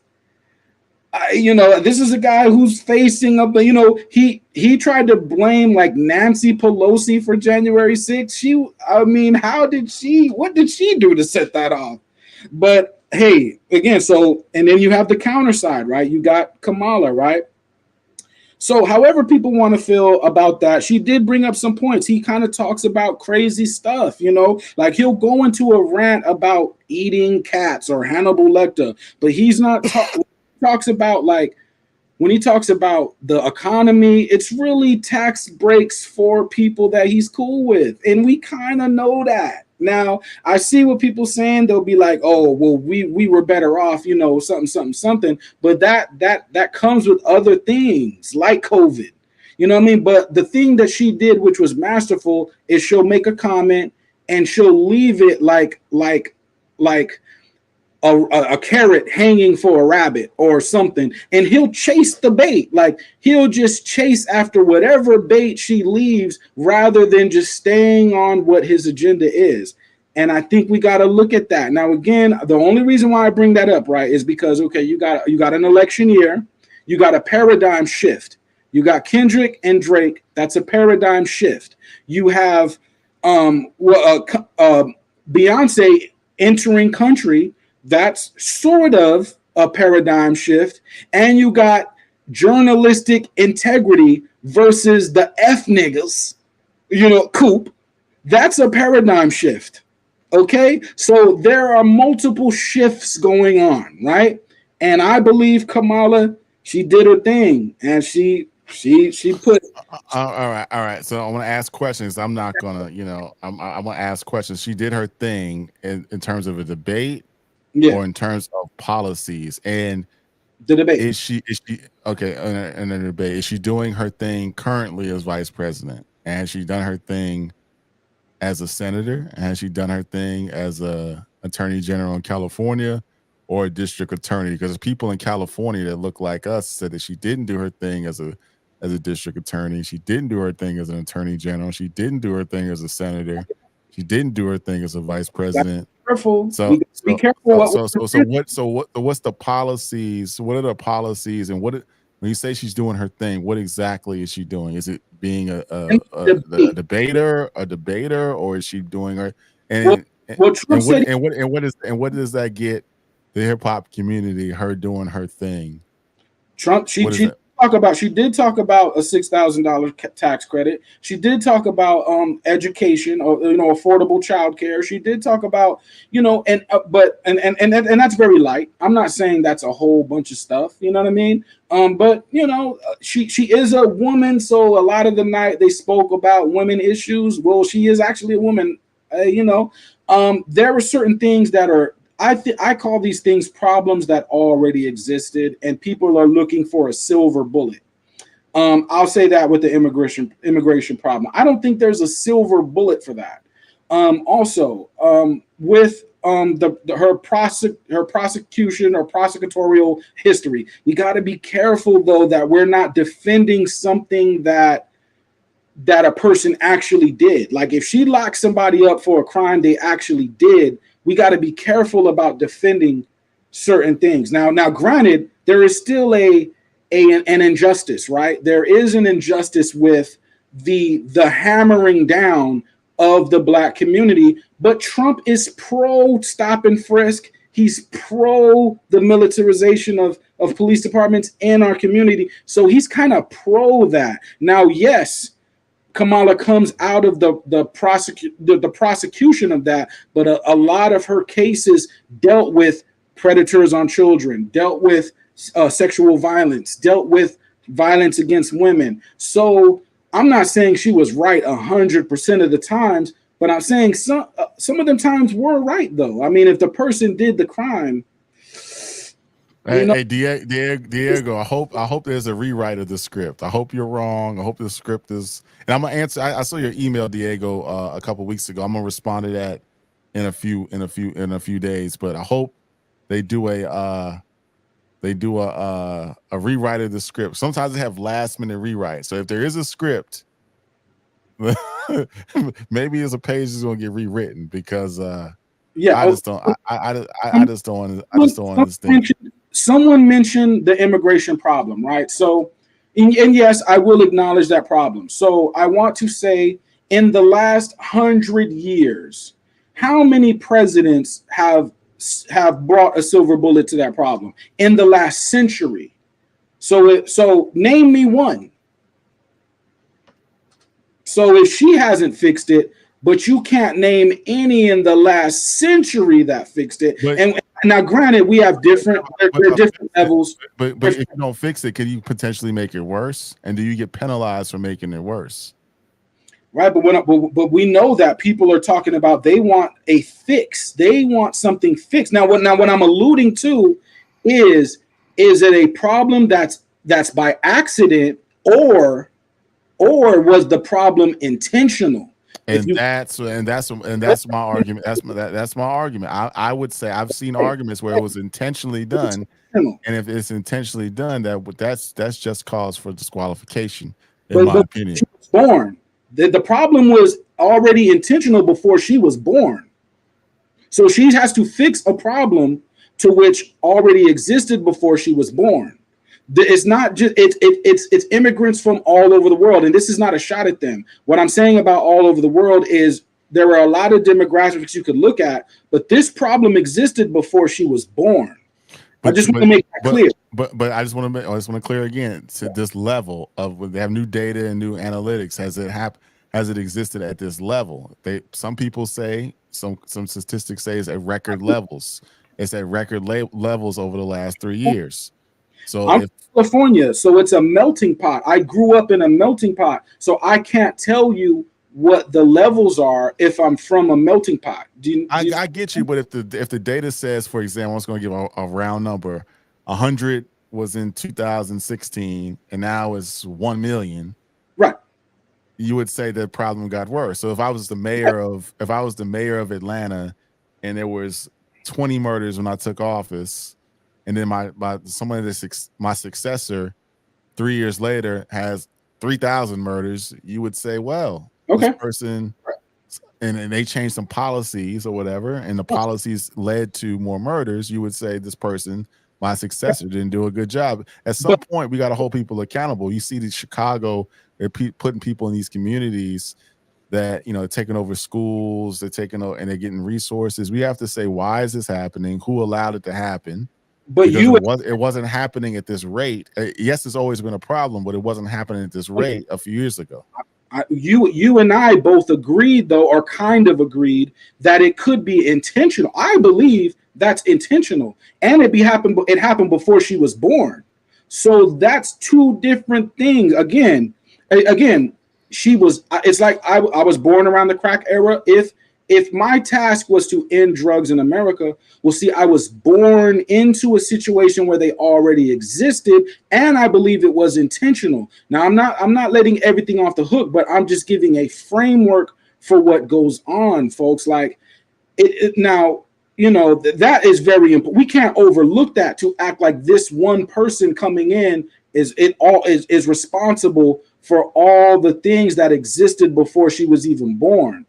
And real quick, people are calling me a liberal. Everybody is a liberal because you don't type in the definition of words that you think liberal means Democrat. Liberal means a person that's supportive and respective of another person's civil rights and civil liberties. So by that definition, almost all of us are liberals. So we have to start looking up what words mean before we're throwing them around. All right, let me get to the super chat real quick. Michael Williams with a super chat with a shot at Still Here. Let the record show Still Here is criticizing Big for talking about harming kids, but is silent about Pac saying he'll kill kids with his full foe. Hypocrisy. Well, I get your point, Michael Williams, but I do think that if you want to do a comparison of who had the worst lyrics, the lyrics that make you go, this is a little bit extreme, I would give that award to Big instead of Pac. And who had the more conscious lyrics that uplifted the community, I don't think they're equally the same. Now, the Pac, he's a human being. We're all flawed. We all have we all have a bad day. I might come in here and give a bad take. It's very rare that I give a bad take. I know people in the comments say I give bad takes all the time. I think it's very rare. I think it's about 20% of all the shows that I've been on as a producer. I'm not even supposed to be a host. As a producer, I think my bad take rate is about 20%. You know, I think 80% of my takes are good, but sometimes I have a bad day, and maybe Pac has had a bad lyrical day. He wanted to say that. He thought it was clever. Who knows, man? But I just think if we want to weigh who had the most lines of uplifting the community, that would be Pac. And who had the weirdest, craziest lines, that'll be Big. But I can't. They were very young, y'all. They came in the game as teenagers. They died in their mid-20s. These are very young guys. I mean, I'm sorry if they're not the most politically correct.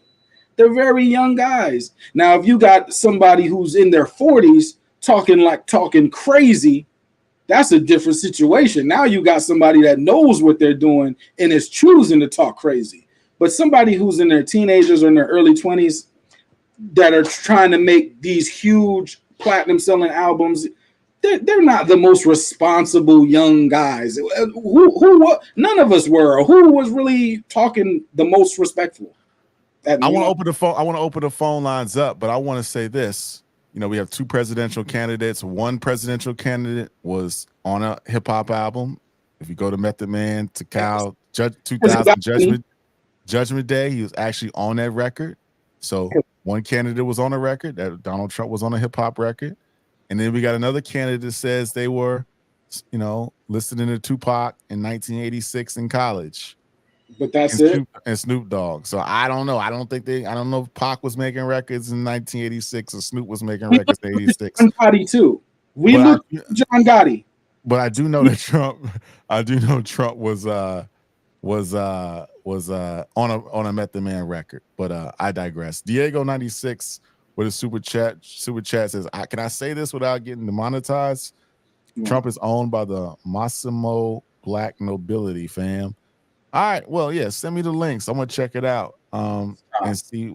I'm gonna see what that is. You know what I'm saying? So I'm gonna see what that's all about. When people don't take our page away, if they, you know what I'm saying, I don't want to get my page taken down. When people talk about some type of black elite that are behind the government of America, show me them, name them, show me them. But it has to be official tissue. Don't just comment on some shit that's vague.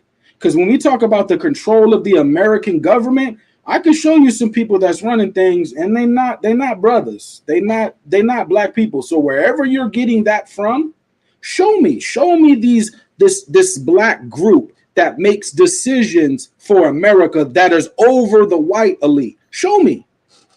Right. Before we open up the phone lines, I just want to ask them. I want to poll the audience real quick. Audience. Who y'all think Leroy is voting for? And who y'all think I'm voting for? I'm not gonna tell y'all who I'm voting for. I'm gonna keep it to myself. But who do y'all think is voting for who?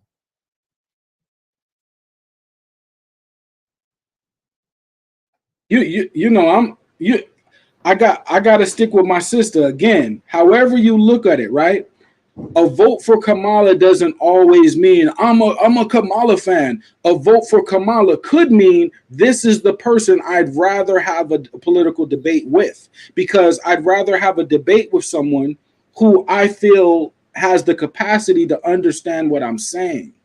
So, you know what I'm saying? Now if I'm talking to someone who does not even recognize what I'm saying, and again, this is Trump's own people saying this. This is not the Democrats. This is his own side saying they don't think he really knows what's going on. I'd rather talk to somebody who I deem as being serious, and I'll have that fight. And again, when I look at the history of black people, a lot of people, they don't feel a way. They're like, yeah, black people, whatever. Who cares how black people are treated? I feel a way about the last 400 years of how black people were treated. And I don't really like it. I've been in the corporate world. I know what it's like to see a black woman articulate herself and be looked at like, well, we don't care that you're smart. Are you going to sleep with us or not? Because that's the only reason why you're here. I know I felt that energy in corporate America, not coming from me, but coming from white people who run the building, and they're looking at this sister like, yo, if you ain't sleeping with us, we don't care how smart you are. And I've seen that fight play out in reality. So I got to go with my sister. Now, granted, does that excuse everything she's about? No, but I'd rather fight with her than fight with somebody who I feel I really can't get through to, you know? All right. Well, the phone lines are open. We got some new people I haven't seen before, Mad Max, and we got Sway Ali on the call. Let's add both. Mad Max, let's get Sway Ali, our new person, in first, and then we'll get Mad Max on the line. Sway Ali, welcome to the show, The Weekend Rhyme. What's good? What's going on, man? What's on your mind tonight? What's going on with y'all fellas? Nah, I just been listening to the show. It's been an entertaining show. I'm from Jersey. I'm a young cat, but I love Biggie. Like, Biggie's one of my top 10 favorite artists to listen to. He was one of the first, when I really first started getting into hip hop, him and Pop were a lot of the people that I listened to, because I grew up in a super religious household. So when I started listening to hip hop, I'm like, let me start listening to the people that said that, who's these golden age artists? And he was some of the first people I started listening to. And it's funny, the conversation that you guys are having, and that's been going on with like Kendrick and the Super Bowl as well, because after them, the next artist I was listening to around then was Wayne. Wayne was that whole mixtape run, the Drought, Dedication, all the Carters. That I was in that whole moment. So it's just kind of crazy how full circle some of this stuff comes. No doubt. Well, we appreciate you tapping in from Jersey, man. Checking with us next week. We appreciate you tapping in. First time caller, Sway Ali, man. Peace, brother. We appreciate you, man. Appreciate you, my G. Got you. Yes, sir. Mad Max, and Free. We got Free in the building. Mad Max, before you cook up, I know you've been waiting. Free, you first time calling in. What's going on, brother? Yeah, I'm all right. Listen. This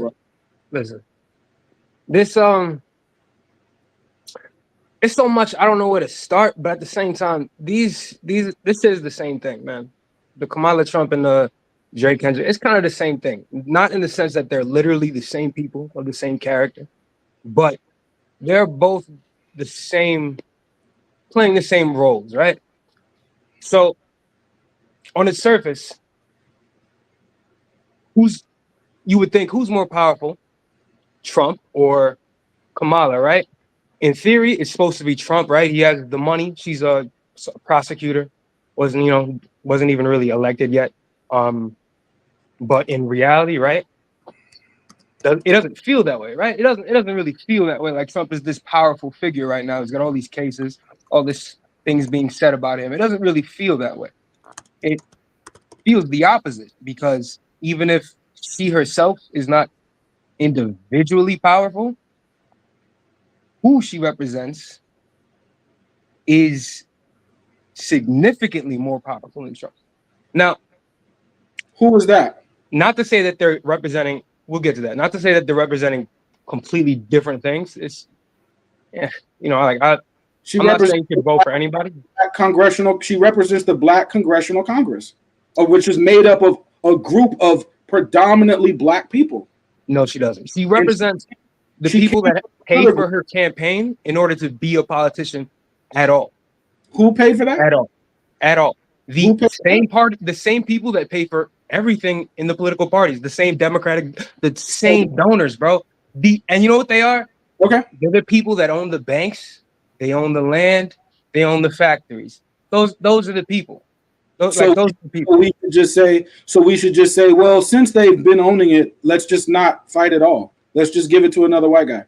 No, but I don't think we should pretend voting for Kamala is like a fight at all. Actually, we shouldn't pretend that's a fight. Let's say it's a fight in the sense of you have to fight two different people, right? Let's say you're a fighter and you're looking across the ring. And you Trump and Kamala fighting politically. Would it be in our best interest to fight her rather than to continue to fight someone that shows erratic judgment? If we're talking about for Black people, probably not. Actually, the actual reality is, if we're just talking about for Black people, Black woman is not a good for black. Let me finish. For black people, Hmm. a black president is actually able to get away with way more in regarding destroying black communities economically than a white president might be able to get away with, honestly. And if they're a competent one, if they are a competent one at maintaining the Obama thing, thing. If a white politician destroys a black community, what can we do about that? The same thing we would do with a black one. We can't not support. I didn't ask now what the reality is I asked. Here's the thing. 46 white people, right? What did we do to those when those 46 white people destroyed the last 2 centuries of black people's life? What did we do about it? I'll tell you what we didn't do about it. We didn't convince ourselves that like the same party that had a black president go to Flint and pretend to drink the water like it was all straight, not declare an emergency and then just go back, is like on your side. Now, I'm not saying the other side is on your side because that's not the point of anything I'm saying. That's not the point of anything I'm saying. Yeah. One black guy versus 45 white guys. Just okay, like so we can go through the other white guys in the Democratic Party and what they've done. We could go to what Clinton did to let's go entire generation. We could go to that if we want to as well, but it's not the point. The first president and work our way all the way up it's to the not the point. Yeah, exactly. And none of it will be the point.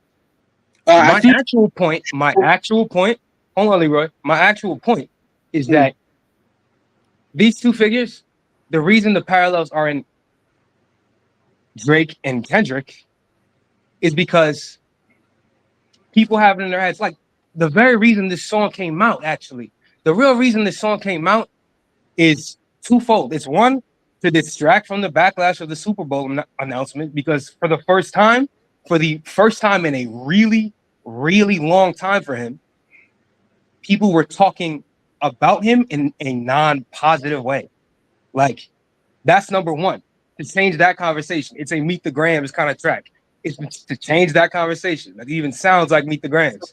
So the first time number two, hold on, let me finish. The second reason to put that out is because there's been with that announcement came an escalation of a narrative that had been building for a while that he wants to undo, which is that it's Drake versus the industry. Because with that announcement, especially over Wayne, a rapper that's a top 5 selling rapper of all time, and Kendrick is not. And that's despite giving away half his catalog and mixtapes. Right. But this getting picked over him, it gives people the impression that he is supported by the institutions, and it's Drake they're actually trying to get rid of. When we say other people, other people are struggling to rationalize, okay, so what? The biggest artist is somehow not a part of the machine. He's somehow fighting the machine. How does that make sense? It's the same thing for Trump. Oh, a billionaire is not part of the big club.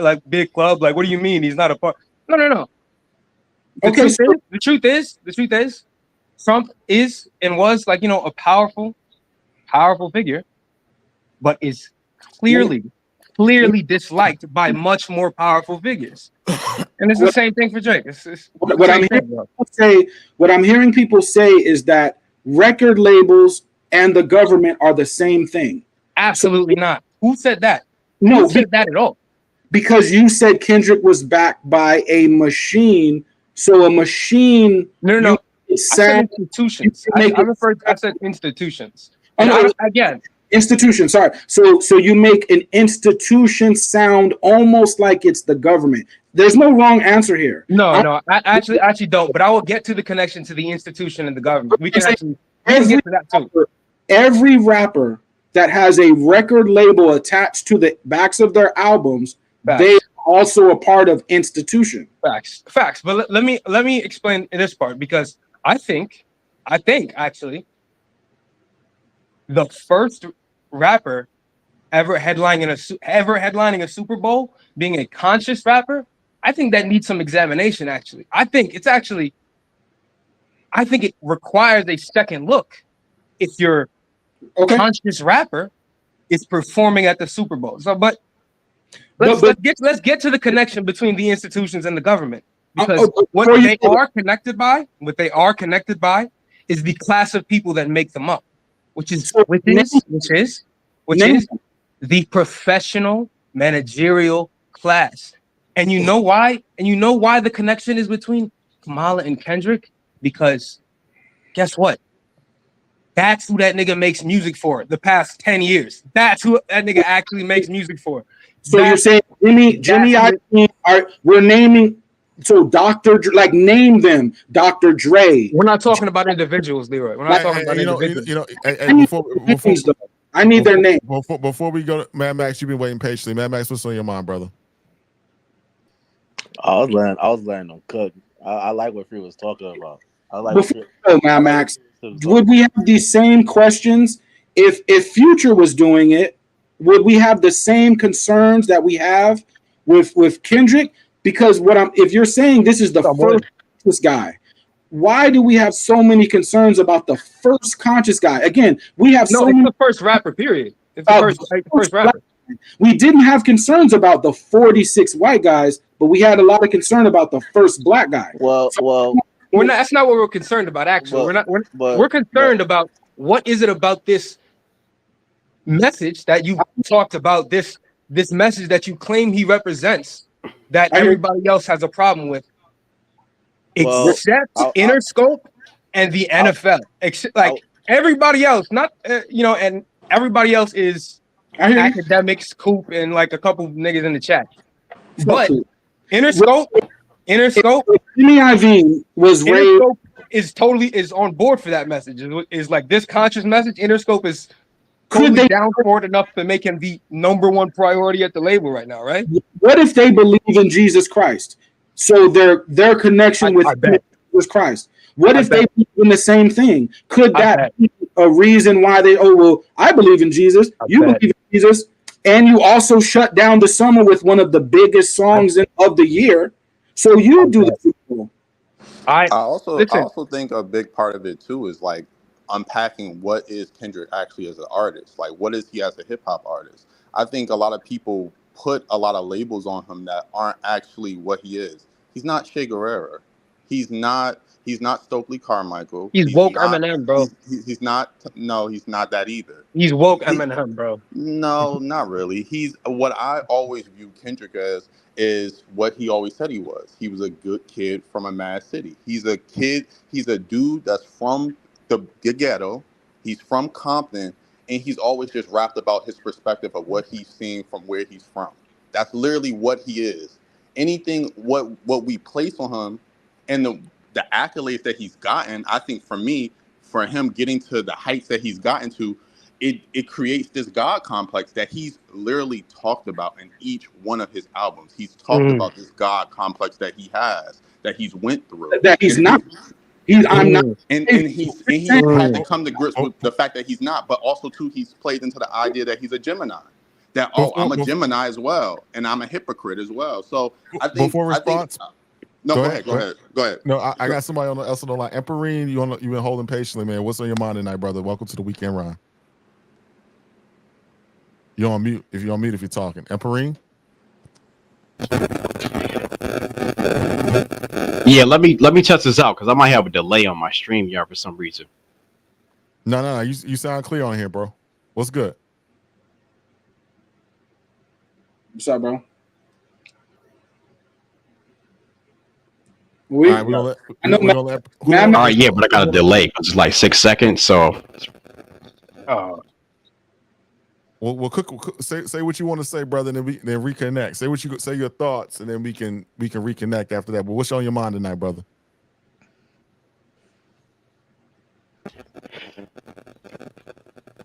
Okay. All right. Well, as far as Kendrick Lamar, look, man, that new song is just not it. Like Kendrick always does this with me. Like I think he's one of the best lyricists in the game. But when he makes music like that, it just turns me off. Like I turn the song on, I listen for 20 seconds, and I'm like, what is this crap? And then you go online and tell people you don't like it, and they like shut you down. But bottom line, I think he's one of the best lyricists in the game ever. But as far as his rap music, I don't rank him that high. I can't go through his albums like that. I look at like Nas and Hit Boy, this recent run. It's like Kendrick, just make some rap, just make some beats and some hooks and just rap, bro. My brother, You have you ever played? Where you talking about you're about to save humanity and all this crap? It's Have you delusional utopianism. It's not even real. Are So you you're not that realistic. You're familiar with the Nas album, the untitled Nas album, right? The N album. You're familiar with that, right? If you played that at a party, would it go over well? No, because yes. So that album would go over well at a party. The Nas Street Those songs are really good, like Breathe, Queens Get the Money, even that Farrakhan song is good. Nas has some cuts. That would go over well at a party. So all right, I've never heard that, but I think Kendrick is saying the party is over. What party? What party? I don't know about a party. Stop making this extreme. I'm about to go take my wife to Vegas. I'm about to have me a real good party. Screw Kendrick and his corny Hebrew Israelite nonsense and his crown of thorns, bro. Nobody cares. Listen. The good kid is corny. No. Time out. The bad kid is popping. If Drake had bad kid, but Drake is the good kid, that's not popping. Nobody wants the good kid in rap. Yo, he's talking about getting niggas heads cracked in the same song, bro. He's not the good kid in the song, bro. And it doesn't. And the truth is, it doesn't really matter what he says in the song. The point of the song is to change the conversation. That's the point of the song, and to change the conversation from the backlash and towards this idea that it's Kendrick somehow versus the industry. Even though if you ask yourself, who's like even the media is against Kendrick, you can only like academics is all you can really come up with. Like, that's it. When I say the party's over, people out there, you're telling me you don't know what I'm referring to. When I talk about all the party-esque, let's pop some Molly, let's do y'all never heard that? Y'all don't know what Leroy, listen, it's not that we don't know what you're referring to. Kendrick saying that is nonsense. And you don't want to know why it's nonsense? He lit off this run with a Future and Metro collab, bro. Let's be serious. The only niggas he's collabed with in like the past 10 years is Future, Baby Keem, and J-Rock, bro. Like, if I want to reach and hold on. If there's anybody that can say the party's over, it would be J. Cole. He has a whole roster of artists doing non-party music that he works with and has tried to push and is giving out verses to other people. Kendrick has done none of that, bro. And you're talking about melodic rap. Like, melodic rap can't be conscious. Leroy, there is a conscious melodic rapper from Kendrick's own city, from his own hood, signed to Eminem. His name is Westside Boogie, bro. He broke out in 2015. And he hasn't gotten a verse yet in 9 years, bro. Could have really used one. Could have really used one though. Could have used one. If I want to bring peace to rap music, I may have to crack someone's head open so you can see the body. So you to understand I'm not playing, then we'll have peace. Kendrick, maybe he has to make a party song for you to understand he's not playing.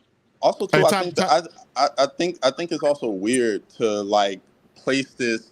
Oh well, he's supposed to be the spiritual like messiah figure, and like that is like the difference of there's no violence in that. I mean, literally in the Bible, when Sodom and Gomorrah was doing what they did, God sent fire and brimstone. None of that was my point. My point was that Jesus was not that Jesus came and he was like a hippie. That's not my point, bro. My point was that he's not corny to people because he's a good kid. Time out real quick. We got another call in the first time caller. Want to show love to the first time caller, Joe Pham. Joe Pham, what's good, brother? Thank you for tapping in, brother. What's on your mind tonight? You on mute, brother. Joe Pham. What's good, bro? Where you calling from? What's on your mind tonight, brother? I'm just saying, I want everybody to cook, but the problems that we're describing to Kendrick, I don't think are big problems. I think if he's the conscious guy or the party's over guy or the religious guy, I don't think that's a big problem. Now, Listen, I'll tell you why people don't want to hear the party's over from Kendrick, other than all the stuff I just said about him not even promoting the kind of artists that do other stuff like this. Yeah, like he's had like 14 years to do it. But anyway, doesn't even matter. That's not my point. That literally has nothing to do with. He might not just Does be it? a I mean, he's promoter. complaining That about doesn't the have- landscape of hip hop. He has no power over that. He can only complain about that on a record like 14 years into his career. I He like mean, he's also too a person purveying the culture that he's in. Also too, like I said, everyone's different. He's not a person that's out here all the time. He's always shown that, hey, I'm not out here. Hello? I yeah, go out. listen, some people do stuff and some people talk. I understand that. That's not my point.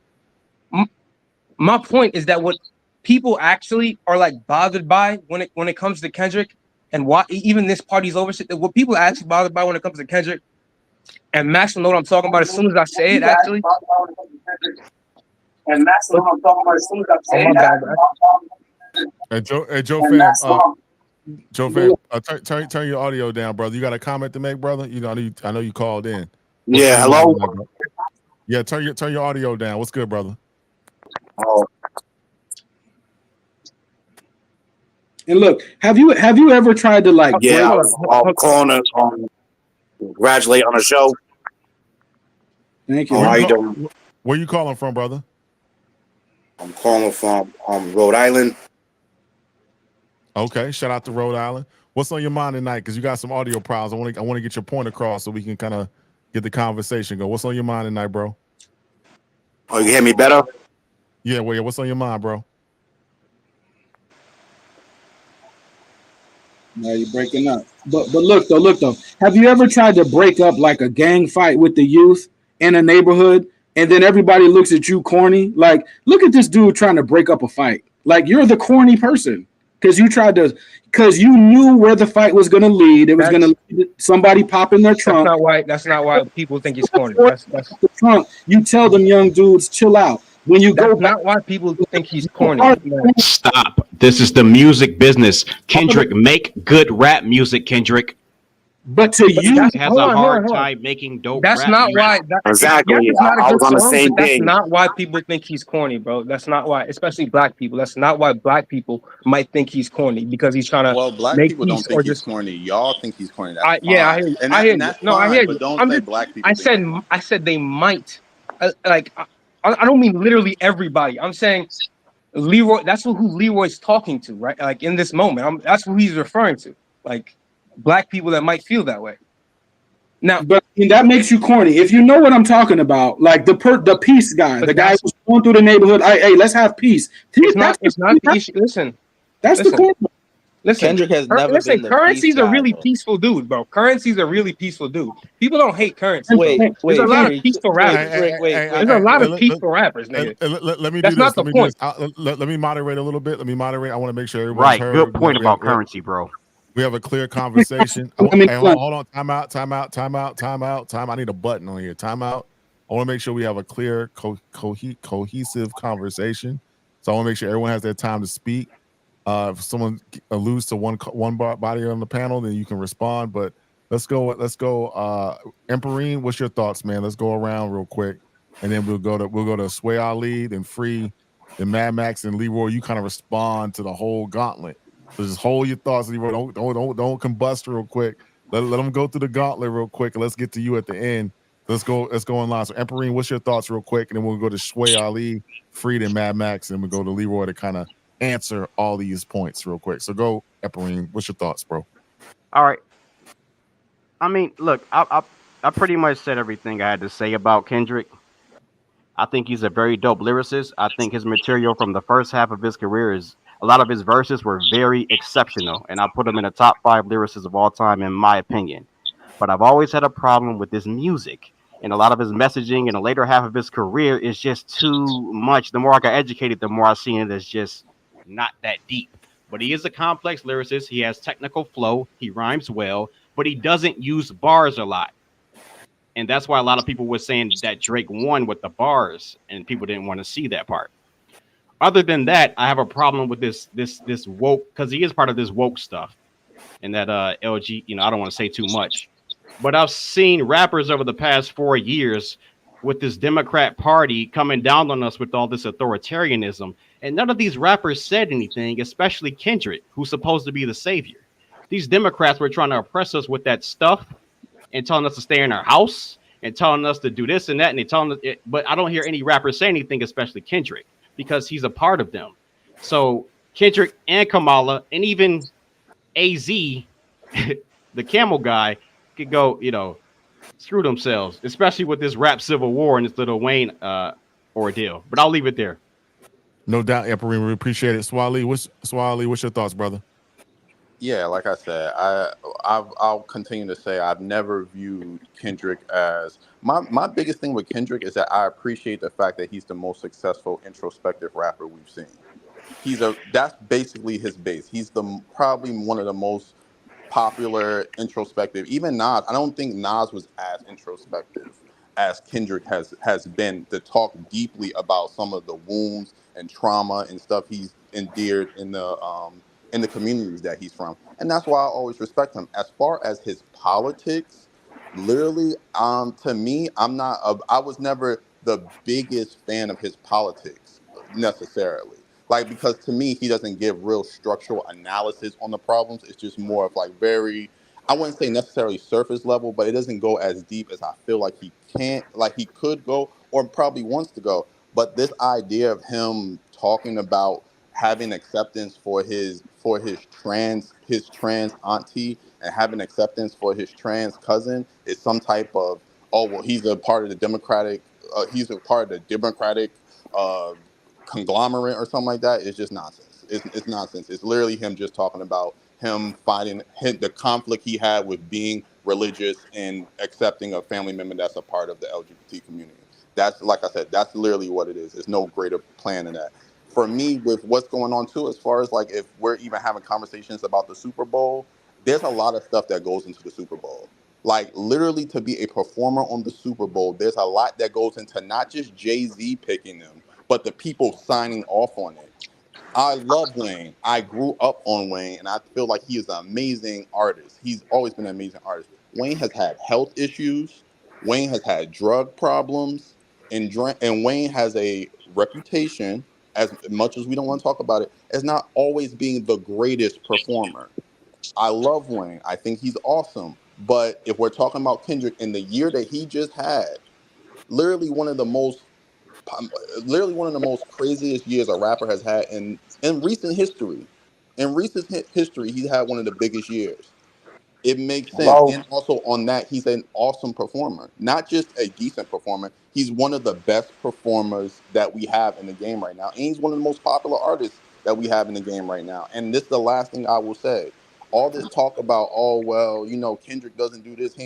When he had the spotlight on him, at the biggest moment, what did he do? He had a concert and brought people from where he's from. Not just the bougie, oh, let me bring the artist. Nah, actually gang members, people from his community, he brought them on stage and said, yo, we gonna share in this moment and show a moment of unity.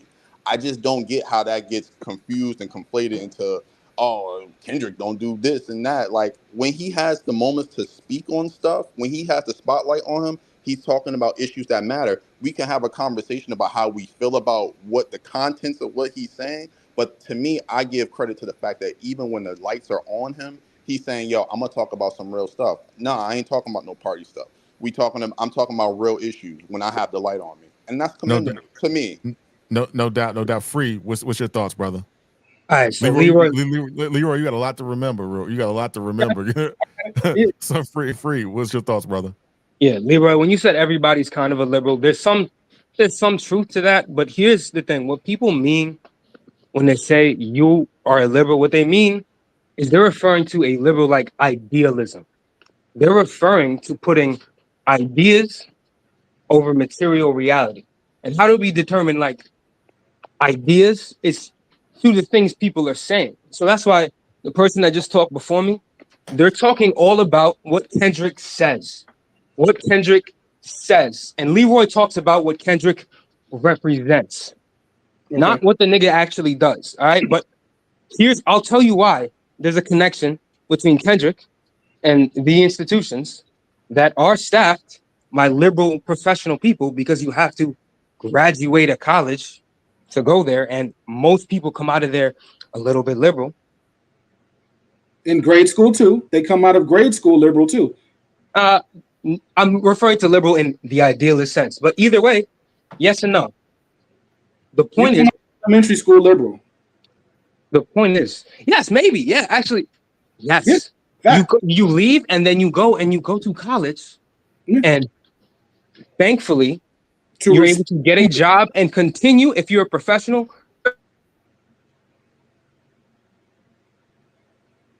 I get what you mean, bro. You're breaking up though, but oh my bad. Let me chill. Hold on. Go ahead. Hold up. So listen, the connection between Kendrick and all that shit. Look, it's twofold. One is that Kendrick makes music most of the time not about feelings. That's a fucking Drake and Future thing, right?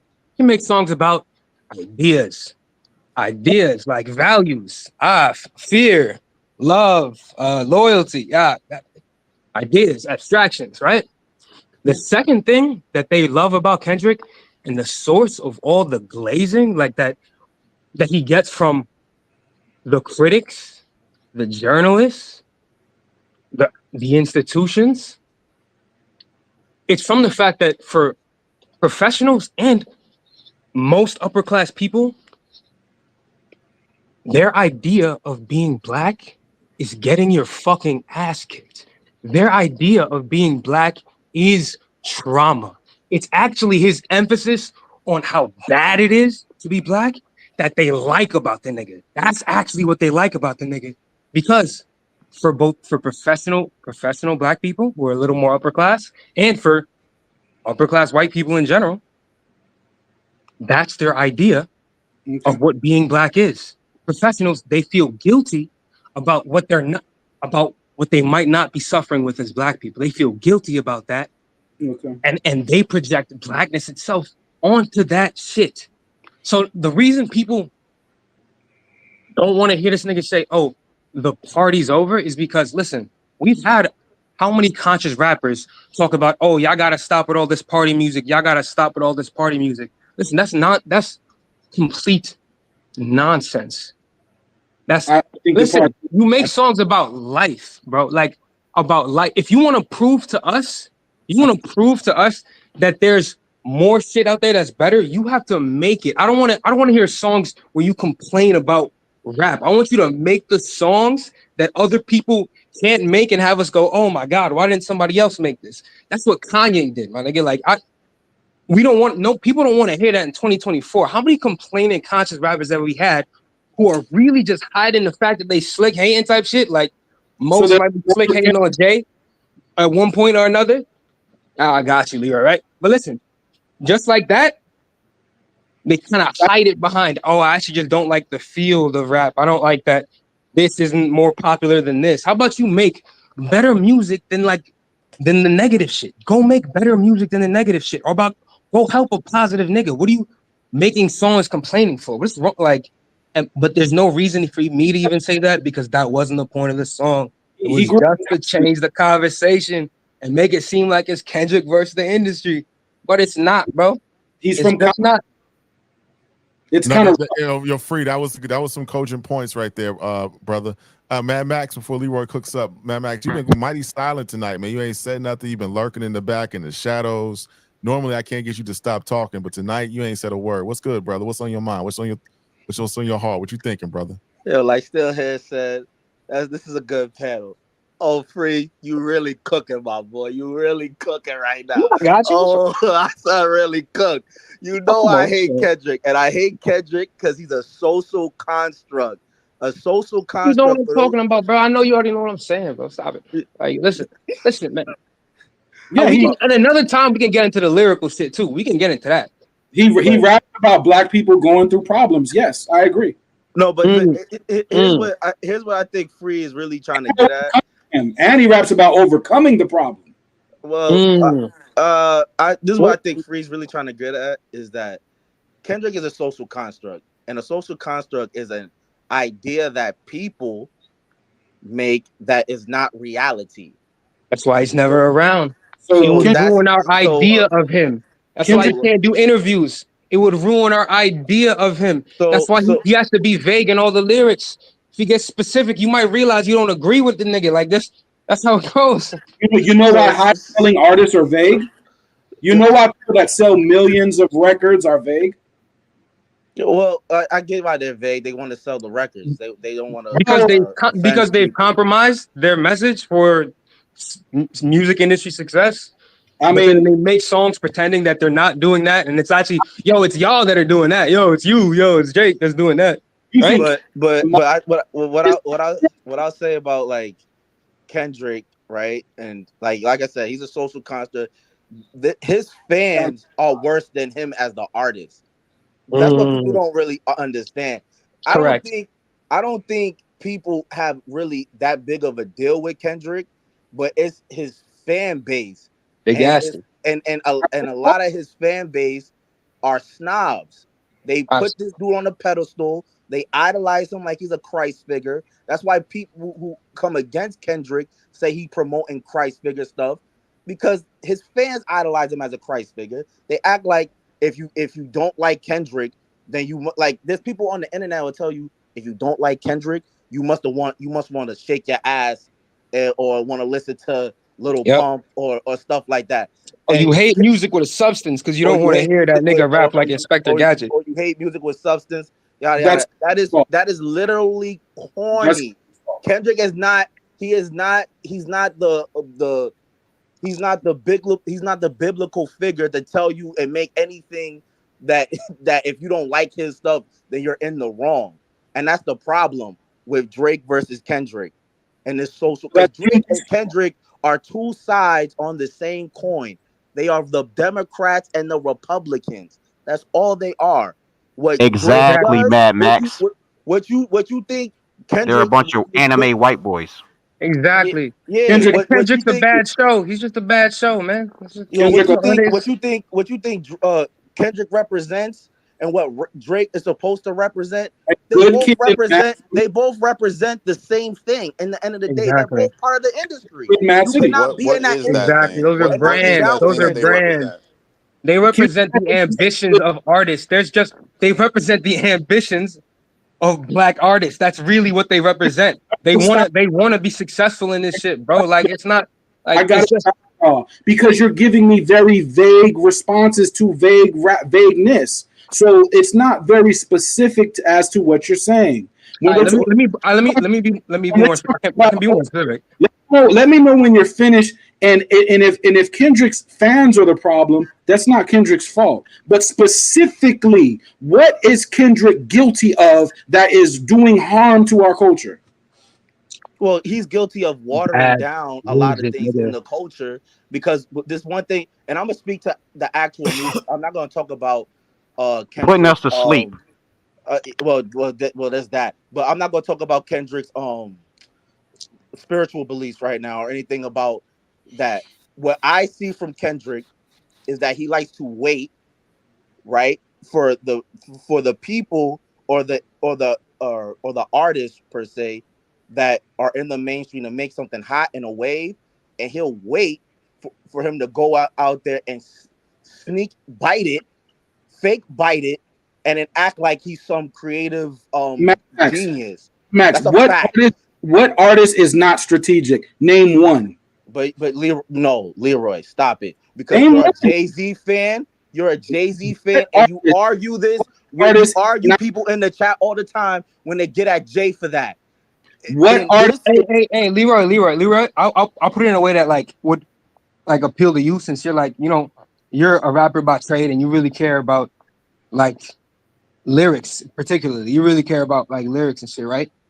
So if you want to look at it in a musical sense, what damage has he done? We can look at it like this. The last three albums, I would say that the damage is that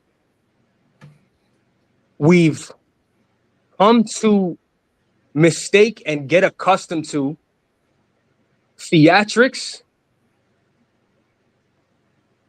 disguising a lack of actual lyrical ability. That's his act. If there's any damage in terms of you're talking about musically, That's the damage. I'll That- take it a step further. But you're saying damage though, and damage is I use that word for a reason. You're using it, but if someone is vague, like I'm only using it because you said it. if their lyricism is vague, does that really hurt the culture though? The issue isn't that it's vague. We can actually, if we want to get into his lyricism, that's not really the issue. I'm also hearing that his lyricism is very good. So I'm hearing also too, I think if we're I didn't having say that, conversations about branches on what let's just talk about from a rebirth or a revolution for whatever an industry and how it looks. Everybody has, not even industry, but for what Kendrick is talking about, everybody has their roles in that. Artists and musicians are not politicians. Kendrick is a storyteller. He's someone. His not even job, that if to me, to be honest, his job, if anything, is to bring awareness to something. Anything outside of that is him doing more than what he's supposed to do. He's a musical artist. Like the things that people are trying to subscribe to him are things that are outside of his abilities. Honestly. Hey, you know what people listen? Hold on. But You know his what people fans- associate Kendrick with the Democratic Party? With him, though. I got You know why people associate keep Kendrick bringing with the up Democratic Party? That has nothing to do with. Do you know why? Stop Listen, bringing do you up know the why Democratic just what you Party. said? Listen, do you know why just what you said about Kendrick bringing awareness? You know why people associate him with the Democratic Party? Hold on. Who specifically are you talking about in the Democratic Party? Not the whole party. Who specifically do you have an issue with? The whole party. They're not different people. Okay. They're like, but like, I'll explain to you the connection again. The connection is what he just said: raising awareness. People actually don't like this attitude that your job is to bear witness to other people's suffering. They don't like that. Like, nigga, come to us with solutions. Nigga, that is a Democratic Party thing. I don't need solutions I to tell see. you how to Listen, help hold on. Palestine. I know it, That's no, the but I don't need Democratic Party solutions. thing, where it's I see your pain. I'm aware of how bad this shit is for you. I see you. I'm raising your awareness right now. Different things. I got like I have to make this clear. You're conflating two things. I could tell people, I could bring up awareness for Palestine and not know exactly how to help Palestine because I'm not a war general. I'm not a part of a government, but I could bring attention to their suffering and let people.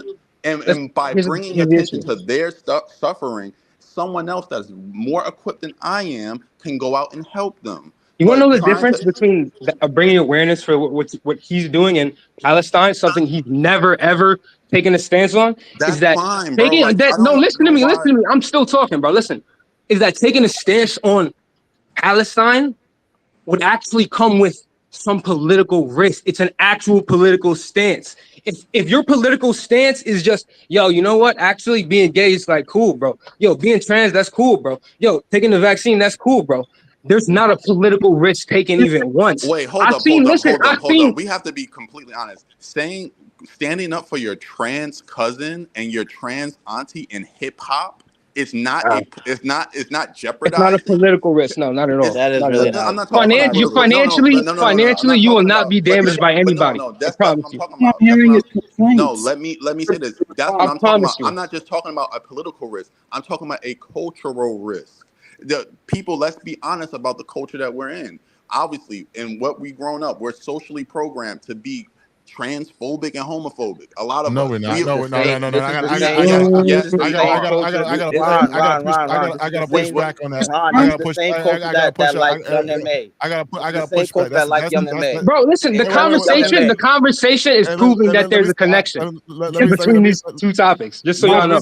Let me say something real quick. I think that's one of the biggest lies and biggest myths that's been ever told about our community, that we're phobic this and we're not phobic. That's that. I grew up with people. I'm not just talking about us. I'm saying I'm talking about as an American culture. As an listen. The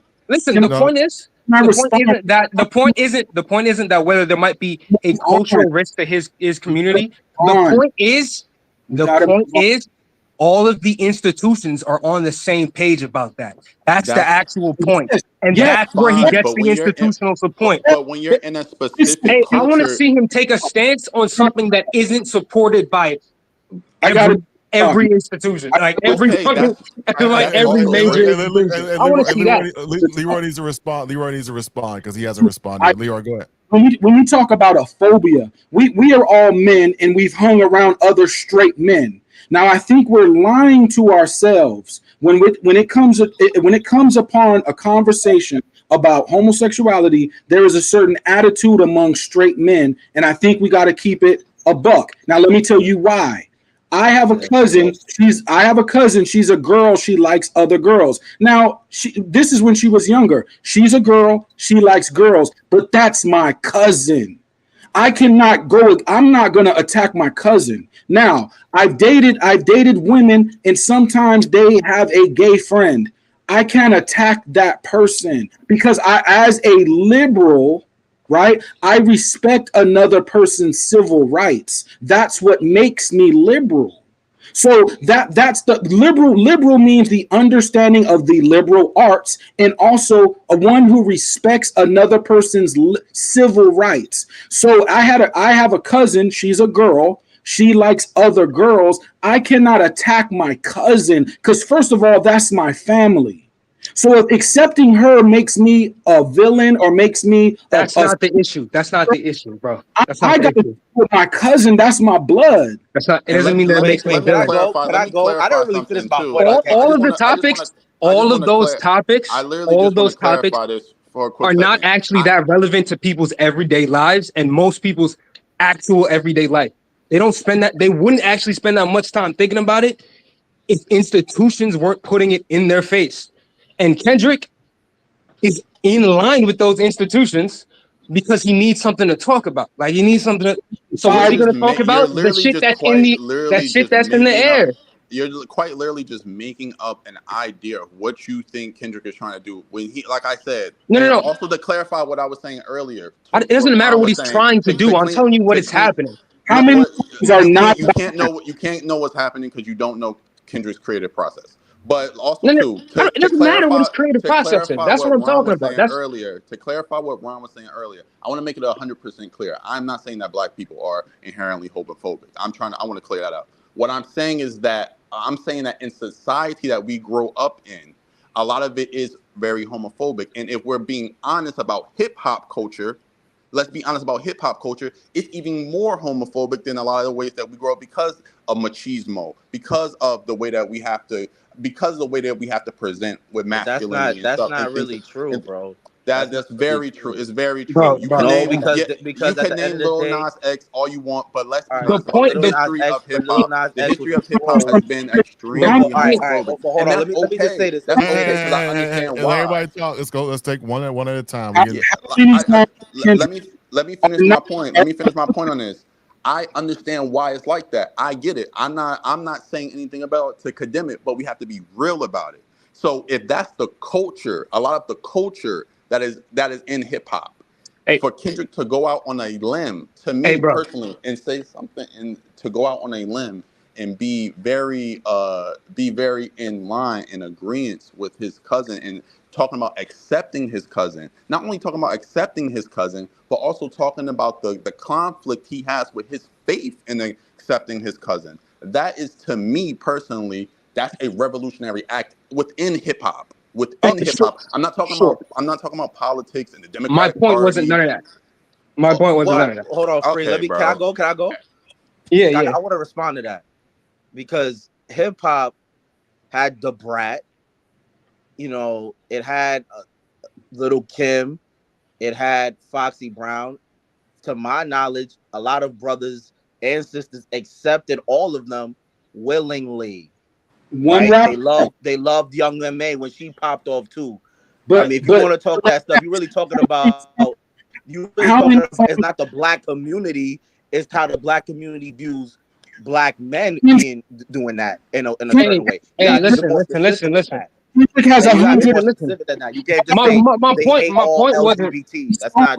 Listen, my point was never about what song when Kendrick has hundreds of songs. I'm not talking about what song. My point was never that what political stance we should take on this issue, that issue. That wasn't my point. One song my point is that it's all in the music because it's failing Democratic Party politics, because this is a conscious rapper, which is why he's at the Super Bowl. He got one party whose politics and ideas aren't really actually in line with what's going on with actual black people. What are Kendrick's politics to you? Other people. I think that's a better question. If we want to get at Kamala Harris is politics. What is Kendrick's politics to Kamala Harris? His politics is Kamala Harris at the DNC dancing and Not Like Us. That's his politics. Is that a Kendrick thing, or is that Kendrick thing, or is that them picking up on the #1 song in the country? Nah, that's his politics, bro. It's not just the #1 song in the country. It's actually their strategy against Trump. Trump ain't got no music at his rallies. Trump don't got no music at his rallies. He don't come out to me. Wait, what does that mean?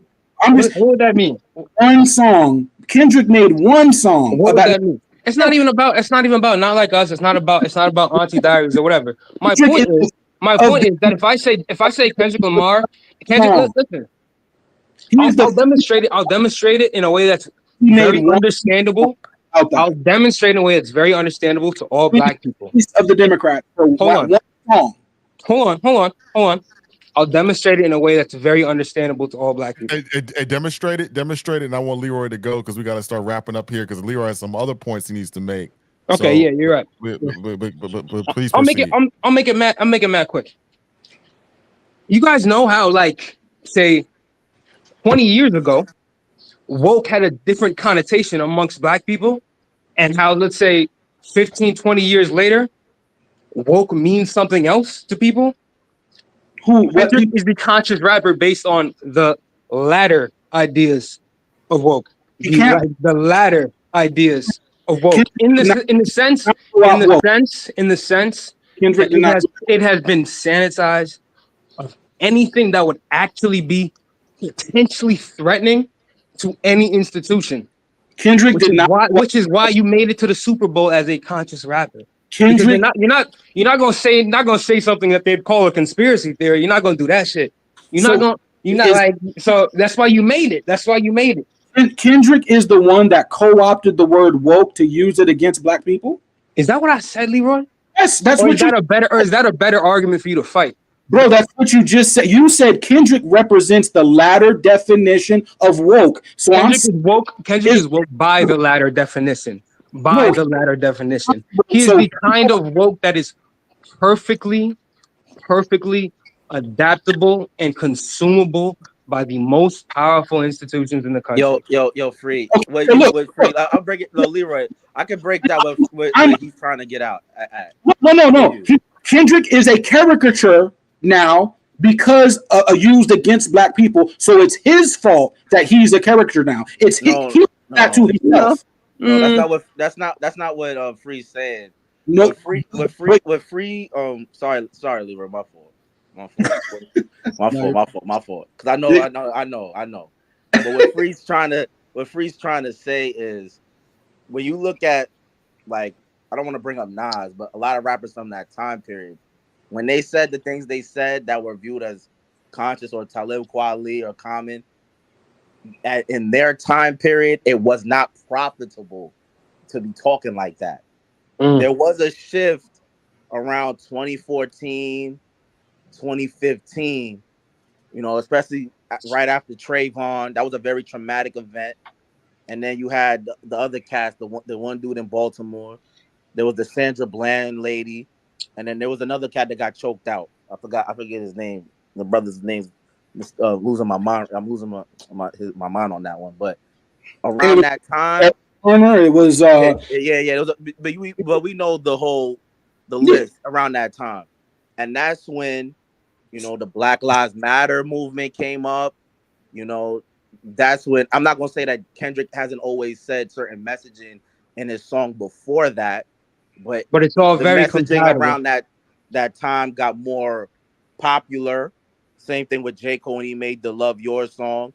Jay-Z started his dive into the Basquiat braids. My fault. But if I make a song that's against the police, do you see why I may code that in vagueness? Do you understand why I may make it vague? Yeah, I see what you're saying, Leroy. But I think what Free's more so saying is being woke since like 2014 is big business. It's not And like it's not. It's not even it's just not that. really. There's no. It's They're not doing it for. I'm not gonna say they're not doing it because they don't care about their people or they don't want to spread awareness. I'm not gonna be hold that. on, I'm hold not on, gonna be that hold on. disrespectful. But I think it's more about they know Let, it's gonna also fill their pockets. Where somebody like a let, Nas or a Common, if they said certain things from 92 to 2002, you were gonna get blackballed or you weren't gonna be so I got you're you. not gonna hold be on. Let me selling expand on doing what. that. Let me expand on Max. Let me expand on what you're saying real quick. What Let me I don't just mean that it's. I don't just mean that like it's profitable. It's a compatible version of woke, and because it is more focused on individuals and trauma.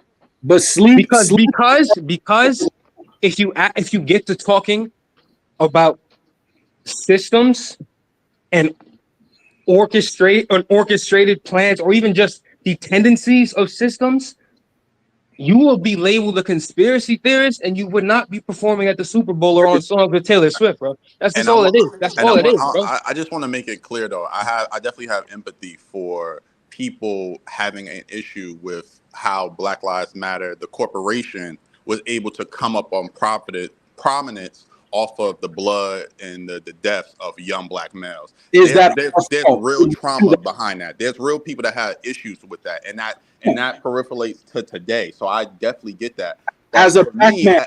as someone that literally has watched Kendrick from the beginning of his career, though he was talking about a lot of this stuff before even this thing happened, and No, also too. I said that. I gave it to him. I gave him that. I Yeah, gave him and that. I want to make it clear. Like I said, I don't want to discredit or discount you guys' distrust in how media and figures and influencers take black trauma and try to make money off of it. So I definitely understand that. I just want to say for Kendrick, for me personally, though, looking through his discography, I don't think he has, and this is just my personal opinion, I don't think he has the scope to talk about big over geopolitical topics. I think for him, he stays in his lane and says, look, I'm from LA, I'm from Compton. Let me talk about the average man, the average boy, the average woman, Average on dude. what they go through in my community. I Average dude. don't have the scope to talk about Palestine. I don't have the scope to talk about Is he Ukraine even or talking about Russia like or the average shit that anything. people going? He's like, is that what he's talking about? Like, A poor When I man's dream, a poor man's dream. If you're talking oh, about 14 years ago, my fault. he's talking about police brutality and we gonna be all right. That's what everybody We can. has a police story. When he's I'm talking about gonna stop. my grandmother dying, no, ain't nobody praying for me. You know, on Phil, when he's talking about real stuff that you go through, and he's talking about generational trauma that we go through in the black community, he's putting it listen, at an individual level because that's where he could we reach the people, in my opinion. we need to look at rappers that are made fun of and ask ourselves whose plan is that. We need to look at words that are made fun of and ask. Kendrick had, When I was young and people would say hotep to someone, they would say, well, what does that even mean? Well, you see how I just opened up a door of conversation? Now, when someone says hotep, they're like, oh, he's a bitch ass nigga.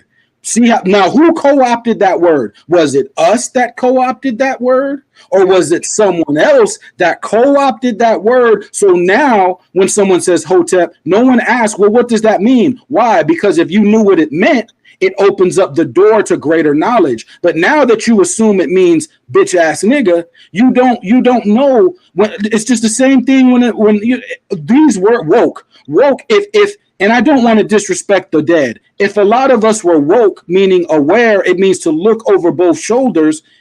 It would be hard to get caught up in some things. Now, being sleep, it's easy for you to get caught because you're sleep. So who made up this anti-wokeness? Because they want to catch you sleep. Being sleep is way more profitable than being woke. If I keep you sleeping, partying and sleep, I can sneak up on you. If I keep you woke and aware, it's harder to catch you lacking. It's harder to catch you sleeping. Leroy, I have a question for you. How does Yeah. Drake represent partying and keeping people asleep? Because again, and we talked a lot about Kendrick. We talked a lot about Kendrick, but what I also don't like I is think you this know the answer. narrative with Drake and that he's some bubblegum degenerate rapper himself. Because How people many talking party about records? How many people party talking records like Drake do is you think Drake Future has? and Max. these other Hey, guys. Drake is not Max, that. Party records. How many yo, party? Max, I'll explain it to you like this. If you make a song complaining about hip hop, that's a conscious record. If you make a song that's about love or a relationship, then that's not if you're actually doing the thing that you claim you want to see more of, that's not a conscious record. That doesn't count. If it's about loving somebody or having a feeling or anything other than the negative shit that they claim they have a problem with, Yeah, it I, don't count. It's when you Hey, look, complain. my When my you my biggest issue with it's Drake not is black not people it's not speaking necessarily that up, he talks about things like partying and drinking, and that's not really my issue with Drake. My issue with Drake is that all his music is surface level at the point where he doesn't go any deeper into even his own life. Like It's his not true. relationships only go but It's not really so true. far.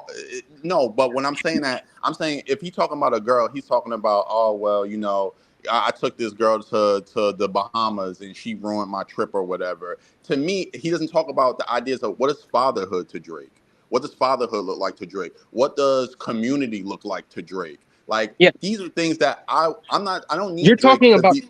I don't you're need talking Drake about to talk to me ideas. about geopolitics. And that's the same thing with Kendrick. I don't need Kendrick to talk to me about geopolitics. I look that stuff up myself. You Kendrick can do know, I do Kendrick, that research yeah. myself. To But get to Kendrick, you got to sit through the whole album. Why is Kendrick making a whole album so you get a message? Because each song is kind of vague. Well, why is Kendrick being vague for? Because he's trying to get one over before you even realize he's talking about this. That's how he makes his career. but Let me but give you a but song you don't know what I'm saying. Then by this the was a time good conversation though, but I gotta be out, y'all.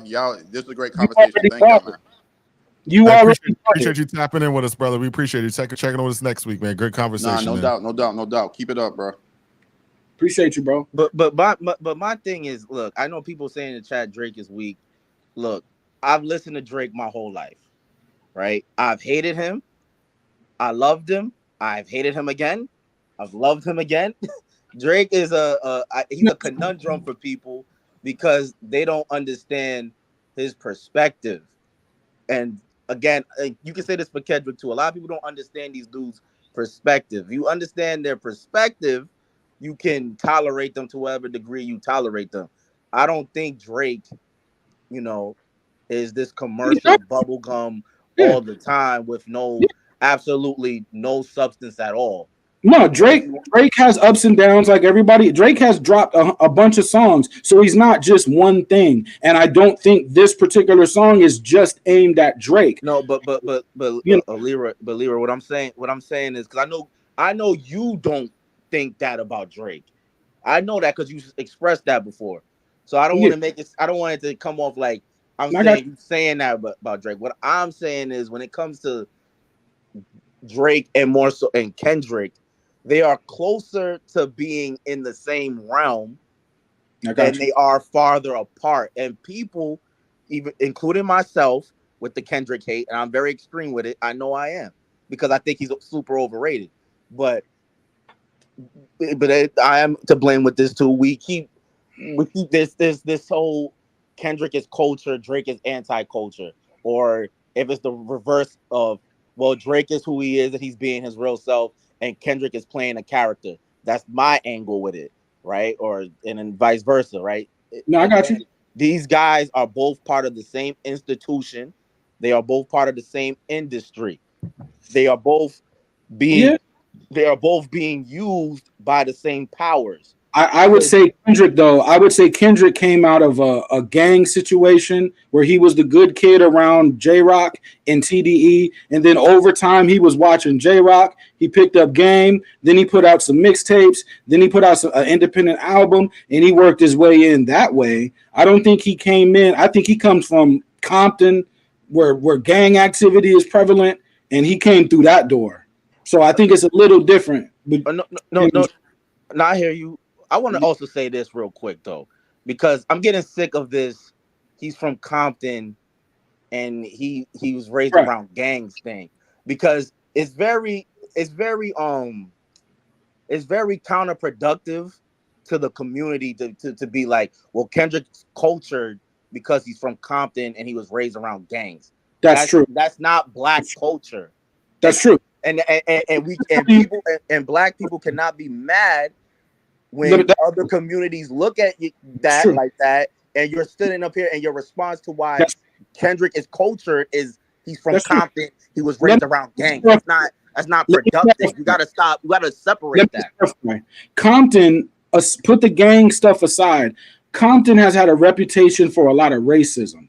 So when I keep saying Compton, just for me personally, I'm speaking to a city that has dealt with a lot of racism. Now, I know I just mentioned the gang thing, and that's also an element. But when I speak to Compton, I'm talking about a generational racism concentrated in that area. No, I hear what you're saying. I agree with that. I'm just saying we have to, because it's not really what you saying, Leroy. It's what I see in like the chat or what I see on the internet is that Kendrick's part of the culture because he's from Compton. He was raised around Bloods. It's like that's very ignorant. You can't. Hey, can I say something? Can I say something real quick? I've been really silent here. I want to take it one second back to the music because we've had a very nuanced conversation, very layered conversation about commodified pain and then Drake being the commercial artist versus the one that's woke, and we had some deep conversation there. But I was just thinking about the Super Bowl, and I think hopefully, because I'm a big football fan, guys, this has been a very big sacrifice. Me missing the Georgia game, we won by 1 point tonight. I missed the Georgia State game versus Vanderbilt. You see, I'm rocking the Vanderbilt tonight. I missed all this football because I love you guys, I love the audience, so I missed that. But that's neither here nor there. But I'm just thinking about a good Super Bowl show. I'm hoping Kendrick gives us a good Super Bowl show. Just drop some new music. We hear that. But imagine if Wayne did the show, right? Just follow me for a second. Wayne did the show. He brought out Nicki. He got 6'7", a Millie, all the hits from back in the day. And then the lights go out, and then you hear that first person shooter beat just drop. And as big as that would have been the biggest thing. That would have been the biggest Super Bowl performances. You brought Drake out and Cole out with Wayne. That'd have been crazy. First person shooter. I don't know if Kendrick could do anything that would have been bigger than hearing first person shooter at the Super Bowl. Big as the what? I mean, it was just perfect. It was just perfect. But he has not like us. He has not like us. But it wouldn't have been bigger than first person shooter with Cole. Wait till this drop.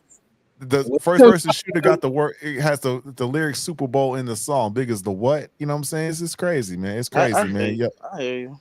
Yo, we got LP on the line. What's good, brother? Hey, what's good, fellas? How's it going, y'all? It's good. I got to apologize for LP for going crazy on him. That energy was really that energy was for you.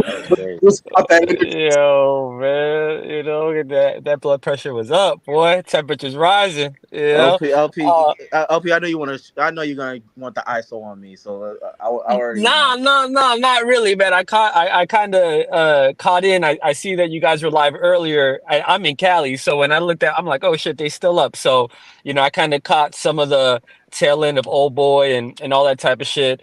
So I haven't heard everything, but I heard enough. In regards to what gets lost on me when it comes to the Drake and Kendrick shit, right? Because it comes down to a conversation about one being more faithful to who they are than the other, right? And one being like a propaganda and like a puppet and all of that kind of shit, right? So it's kind of like, without getting too religious, because I'm not really religious like that, but I know it well. It's kind of like K-Dot is being judged like how they say, oh, well, if you're a Christian, you get judged worse as a Christian because you're a Christian, right? So when you fuck up, it looks worse on you than somebody who doesn't believe, right? And I think that because he portrays himself or he speaks on those issues, but because he's still commercial and he is a part of that whole machine, that it's held against him for playing both games, right? Where normally we expect we kind of expect our people that are speaking about shit, we expect them to not be a part of the commercial success of it all, right? We expect them to kind of value the morals of it more so than doing a Budweiser commercial or doing any of that. Like, we want you to be conscious and broke, right? We want you, we want you to speak for us, but God forbid you get too popular or you deal with the people that we don't like, because then now we think that you're pandering. But it's just hard for me to look and say, okay, K Dot is pandering and all that shit when he was speaking like this before. Now, if you want to say that, hey, he signed with Jimmy Iovine and he signed with all these people and he allowed himself to be commercialized and for that to be used, I'm open to that conversation and whatever that debate is. I keep on going back to, again, just the K Dot and Drake shit is that okay? I'll go down that rabbit hole and I'll say, all right, cool. He is being used by mainstream. He is being used by those same TIs, and They all of both them. are. They And they both are. both are. All right, cool. I'm gonna say this then. At least they're portraying some positive shit as opposed to them pushing 98% of the negativity. What's the main complaint that us more quote unquote purist hip hop heads that we have? That mainstream is dead. They don't promote nothing positive. There's no counterbalance. There's no Tribe Called Quest to Tupac or Snoop or whatever the story is, right? That's the common complaint that I we hear you. all have, right? So I hear so you. so hear me I hear out. you, So LP. it's But like so at the end of the day, even if we're gonna say they're both being pushed by the same agenda and all that, at least one is still speaking on something that means something, right? At but least one is still speaking on things that actually motivate people in a positive light. We could talk about Nas and all that type of shit. I'm a big fan, but we can't say, well, Kendrick is just from Compton, but we praise Nas from being from Queensbridge, right? We can't say, oh, well, if Nas dropped Untitled now, Nas is talking about the shit that would be against the Trump vote. He was speaking, his literally made a song against Fox News and against Confederate flags and against guns and against the right wing media, which is now the popular side of shit. And if you speak for the Democratic point of view or socialists or whatever, now you're pandering. Now, you're in the woke crowd. What do you think Untitled was? It's a woke album. It's not an album that the right wing media or anybody that associates with that mentality is going to praise because it spoke against it. So I feel like with the shifting in the political climate that we're in, the shit that we would find and get behind, now we just question it all, which is whatever. You know what I'm saying? I understand everybody's views change and all that stuff, but I No. think that, like, to your point, Mad Max, and I'll let you do your thing. It's like, I feel like you're like, look, I'd rather you tell me that you are a piece of shit and that I'm stupid, and I'd rather believe that than somebody that could be lying, but it might actually help me out. You know what I'm saying? Because it's like, that's the only thing I get what your argument is, but it just doesn't make any sense, man. Because I'd well, rather you well, try to well. sell me some shit that still might benefit me than just, well, I know you're trash, but I like it anyway. So thank But you for selling me the trash, and I'm gonna eat it. False, no, false consciousness can be more I hear that damaging than point. ignorance, man. Sorry, go ahead. Me? I didn't hear that. False consciousness can be more damaging than ignorance. All right. It can be more Assuming that it's damaging. It can be go more, ahead. hold on. It can be more damaging to think you know something and not actually know it than to just not know something. You understand? All right, but So let me Yeah, but respond that, to but that's also, LP. and I just want to reply to that real quick. My bad, and I'll make it quick. Yeah, but that also, the whole woke and consciousness thing, that also comes to doing your own research, right? Like, I'm assuming that everybody in this chat and everybody that we stay on top with, that we look and we try to find the information ourselves. It's not, obviously, once we're at a point in the conversation where we understand that this is all coming from the same machine, then it's your responsibility to parse out what's accurate and what's not. I like K Dot. He's not the biggest in the world for me. He's not top 10. I didn't like Mr. Mid. I call it Mr. Mid more than Mr. Morale and all that stuff. But then at the same time, I can respect the artistry and what he was saying and try to do. And then I can also kind of say, you know what? I I'm agree. not big on the Jesus shit. I'm not big on this other stuff. You learn how to separate and take the good from the bad. And what I'm saying is at least with Kendrick, there's stuff that you can parse out that's positive that you can separate from, as opposed to a Drake where there's nothing to parse out because See, all you're getting that's the is that And real, commercial push. see, Hey, that's hey, see. not hey, true. real quick, That's not true, though. Leroy, respond real quick, Leroy. Leroy, respond real quick, then free you go, and then Mad Max. just real quick, Kendrick is also very simple. So if he is saying something that's dangerous, but his lyrics are very simplified too, like we're gonna be all right. That's not a very complex. So even if you take that the wrong way, oh, we're not going to be all well. He keeps his lyrics very digestible. So All you know, right. So the thing that's the problem with me is I don't think I listen to Drake. He says soft stuff, but he's not the mainstream issue. Like we trying to like Drake is not the drill rapper. He's not the trap rapper. yeah, Drake is more of that emotional. I'm into carnal things. I get into trouble with the ladies. He's a sassy boy. I get that, but he's not. No, he's a sassy boy. Mad I, Max, but to that point, right? Just a question because it's right in the angle of what you're saying. So again, but he panders and he does do that stuff. So what? So again, what are you looking at? The guy but who's conscious who tries to feed into the other consciousness, or the guy who's a sassy boy to sell you drill because he's literally done all of those things. Like yeah, the way that he talks in the real world isn't how he talks in his music. Like yeah, people but do I hear so you, bad. Like LP. you, But I've heard Drake have songs, even in some of his more recent albums, that were mostly trash. But there's a song or two there where he is getting interest. No, I'm not gonna hold you. I'm not gonna lie. You know I'm not gonna lie. So I rock yeah. with No, I Drake, fuck but with it, man. I'm gonna keep it funky with him. The mm, new albums, most of them was mostly trash. But within the album, he does have a song or two where he is saying something deep. It's not like it's just complete like he's just like he does pander, but it's not we got complete you. Right. Well, pandering. no. Well, so Mad Max. So that's the question, right? What are you talking? Wait. They both This is do. They both make their songs, but let's be then. right. All right, then if So, we're and gonna I think just. about it in terms of pandering, let's think about it like this. Listen like this. Mhm. Whose approval does Drake want? Probably black people, right? Whose approval does Kendrick Lamar, 17 Grammys, Black people. always shows up for the Grammys? I haven't seen him at a BET Awards in 10 years. Whose approval does Kendrick want? Kendrick, I when don't you agree with that one, Free. I Kendrick, think I think Kendrick wants the Kendrick is same talking to approval. black people. I think I think Kendrick from Kendrick do want black 1980. I because think I Yeah. think Kendrick is making albums about black people you want to know how I know for white Kendrick wants. people. But Free, you want to know how I know Kendrick wants black approval because the youth black the blacks in the that were youthful when To Pimp a Butterfly came out and he tried to sneak in through LeBron that whack ass Untitled joint that he tried to copy off Nas that was whack. Other than Levitate, that was whack. He knew that was trash and he came with Damn.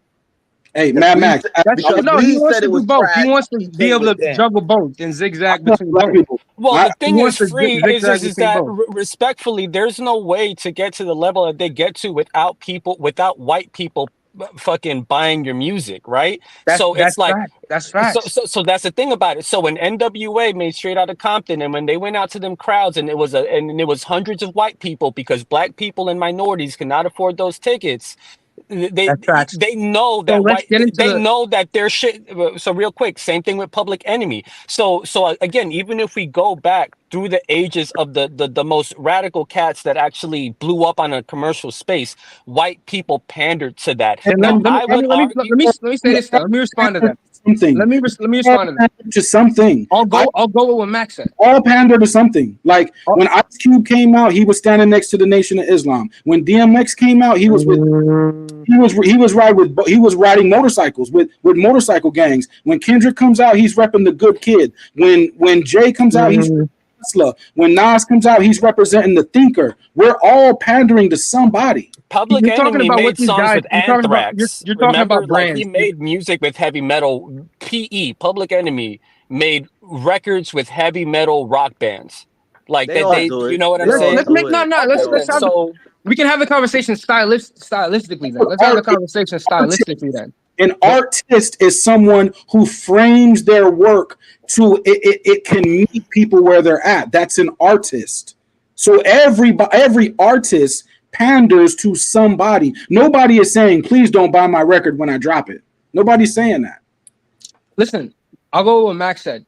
It's not on purpose. Let's say it's not on purpose. Let's say it's not a let's say it's not a conscious thing he's choosing to do, right? Rough Riders. Let's say it's a result of his stylistic choices. And let's think about this. just think about this for a moment.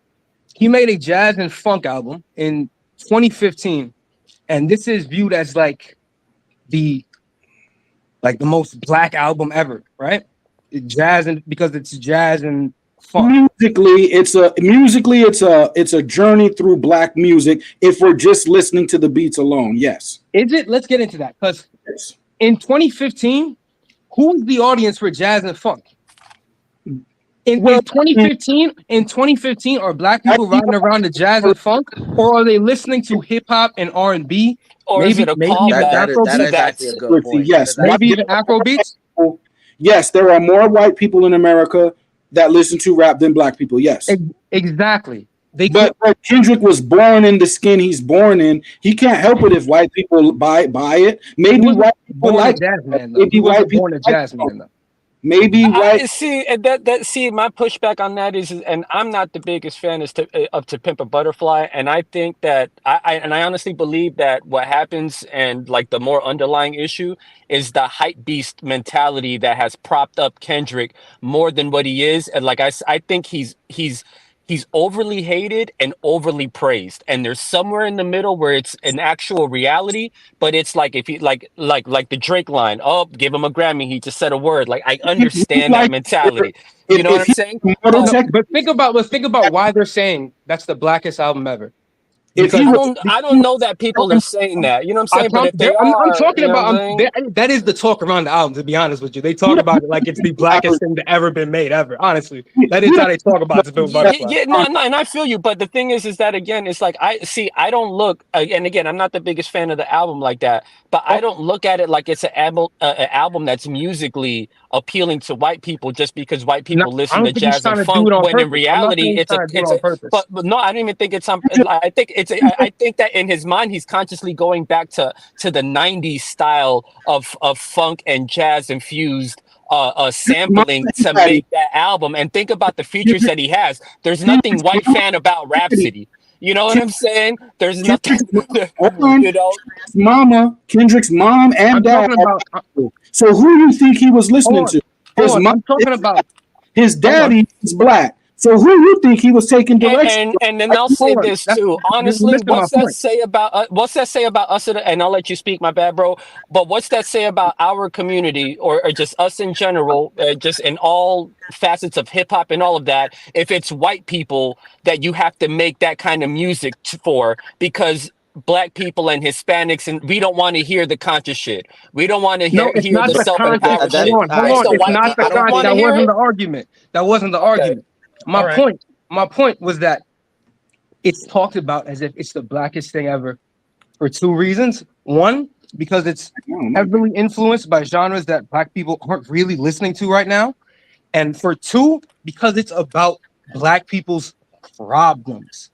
And problems. What is problems? Now here's the thing. But all right. So can I say one thing? The party is over. So if y'all think the party is over, I mean, I know people want to keep partying, but to him, the party's over. And Kendrick, his mama is black and his daddy is black. So who do you think he takes direction from? White people or his mama and daddy? I think he takes direction from his mama.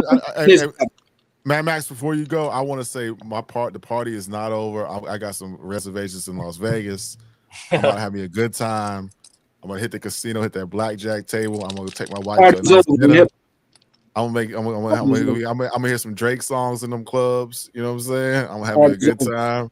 Y'all have been partying for 20-something years. I'm gonna party for 20 more, because I'm gonna go to this club. We don't party drink too much. I'm gonna have me a good time. I'm gonna have me a good. So Mad Max, go ahead and go, bro. Man. All right, so like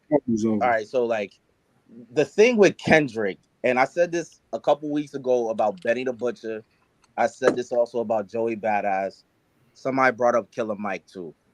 This whole, I don't have an issue with you going back and sampling or taking stuff from the previous eras, but I think a lot of the issue is when I listen to Pimp a Butterfly, or when I did listen to it, it just looked like you was copying what they did in the 70s and then tried to wrap your little stuff over it on some watered down versions of what they did.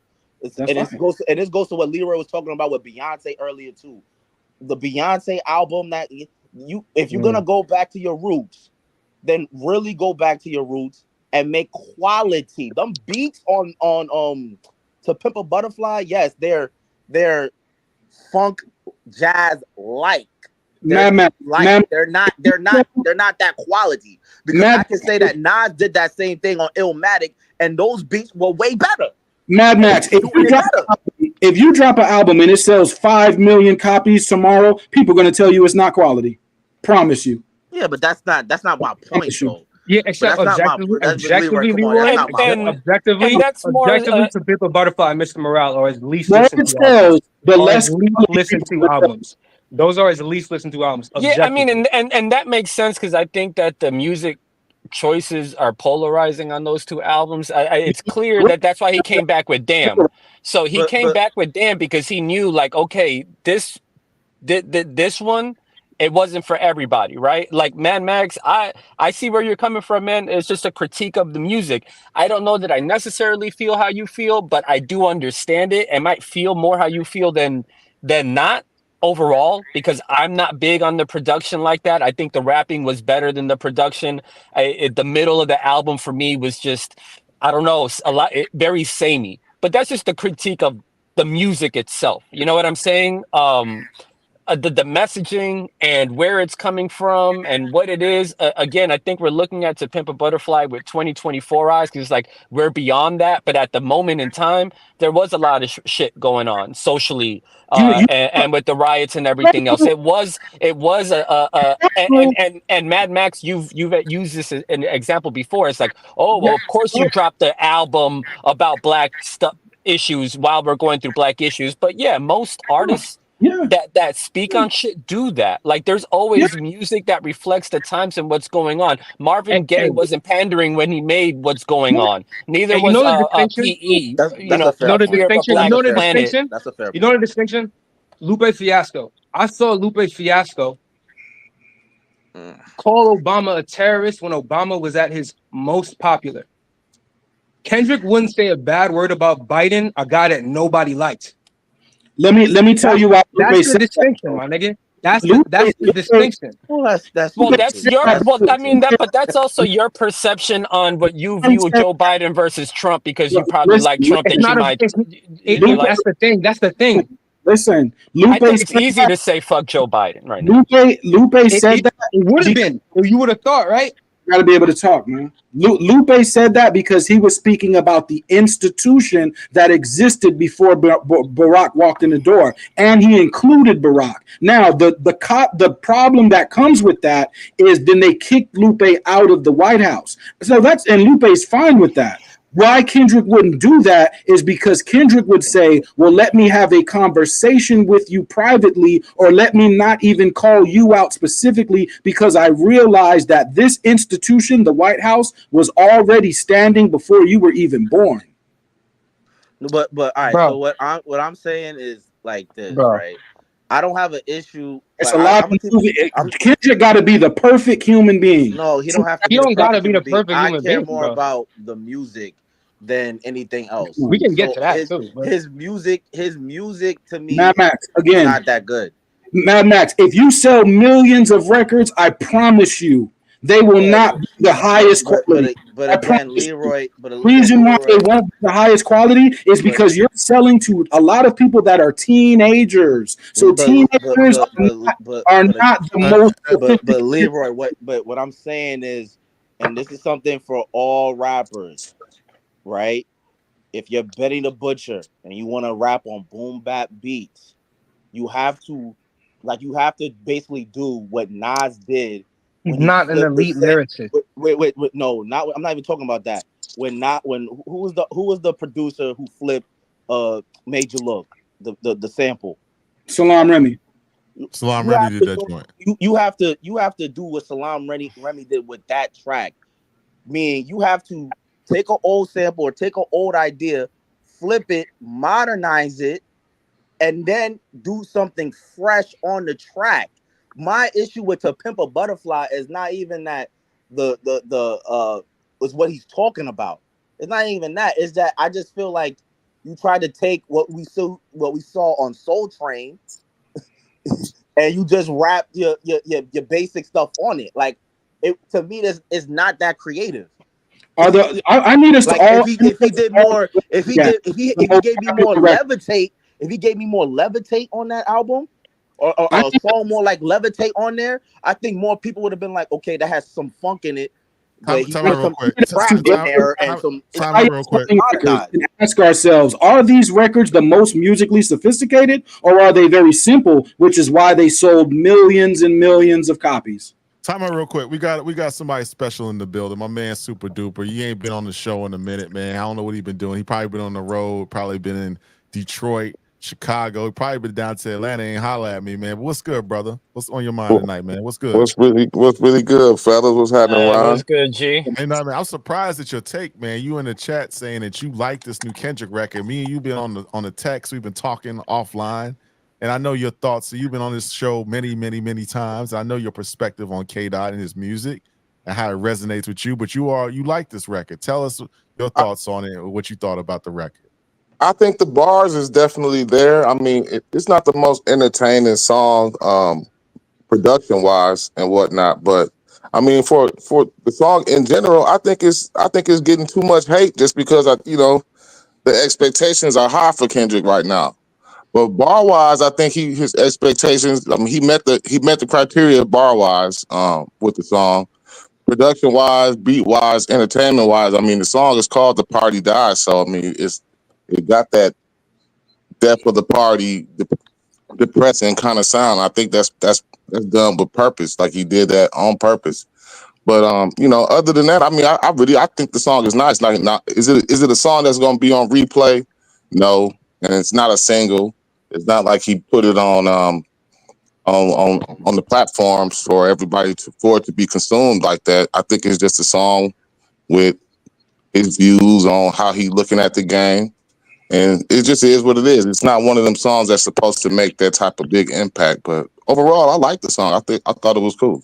Let me ask you a follow-up question. So you know the Super Bowl got announced last week or a couple weeks ago. He's doing the Super Bowl. What do you expect from a Kendrick Lamar Super Bowl show? You think it's gonna be like that, or you think he gonna do? You know, it's gonna be like the pop out joint. What you thinking for the Super Bowl? You think it's gonna be a good performance or what?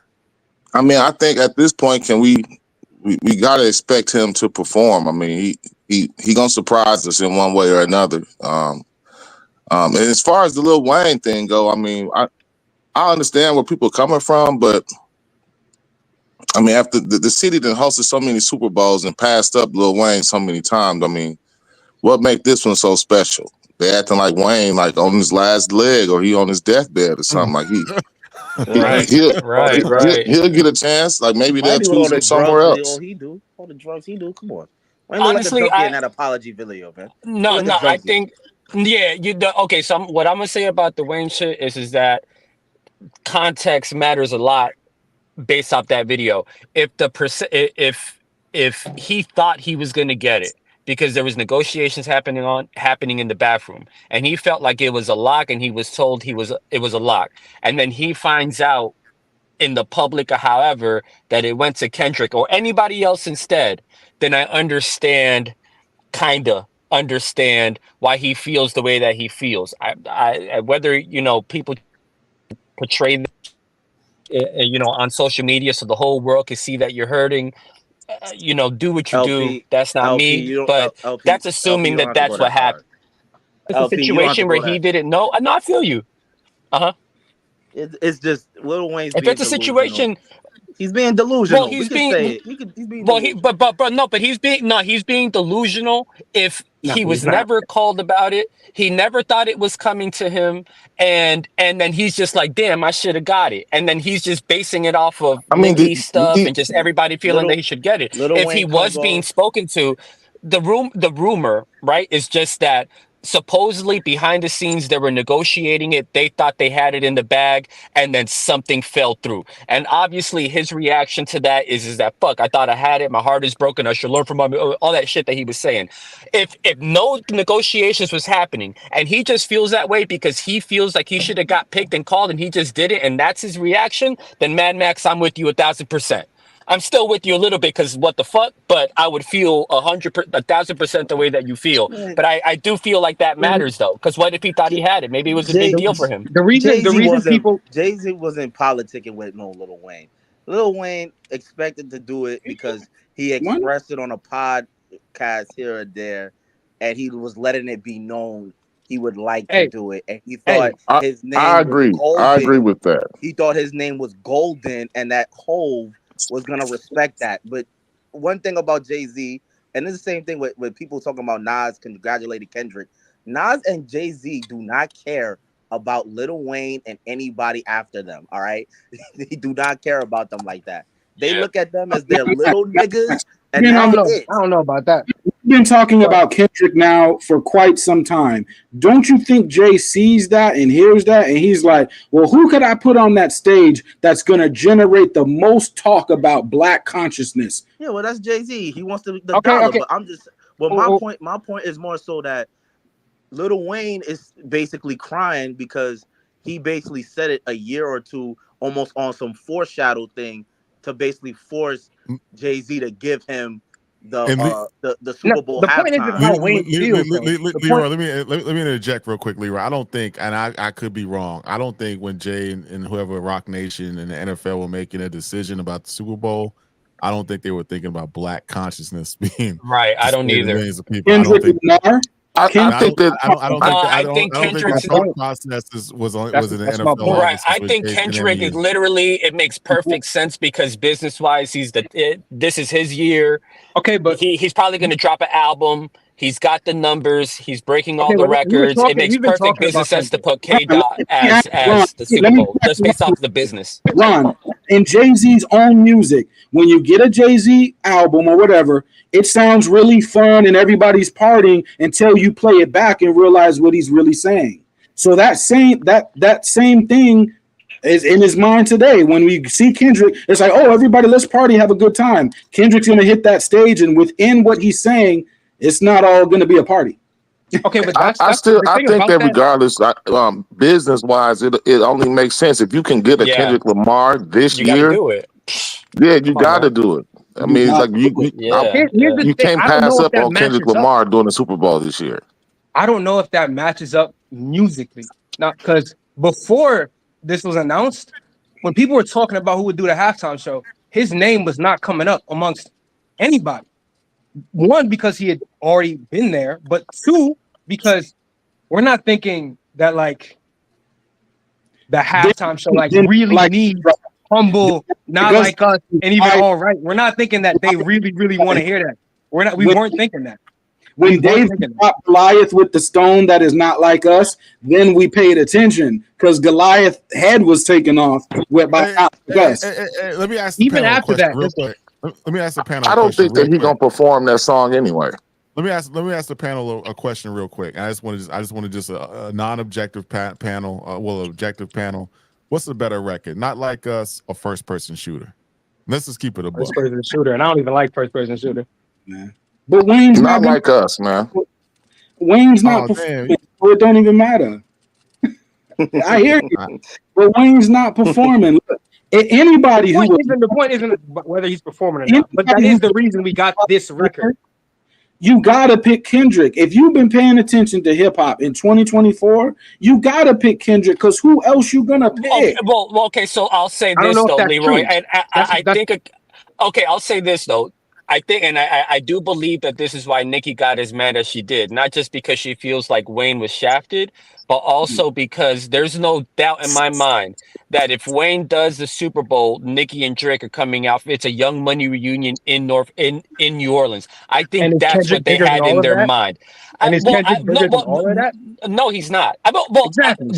I'll say this: at this current climate and moment in time, possibly based off the numbers and what he might do. I mean, I'm just, he's doing. That's a tough debate because it's three of them. So the nostalgia kicks in. I mean, it's a great. He's not bigger than all three of them combined. But no, it's not. It's not talking about all time. But I'm saying right now at this current climate, right now, he's not bigger than all three of them combined.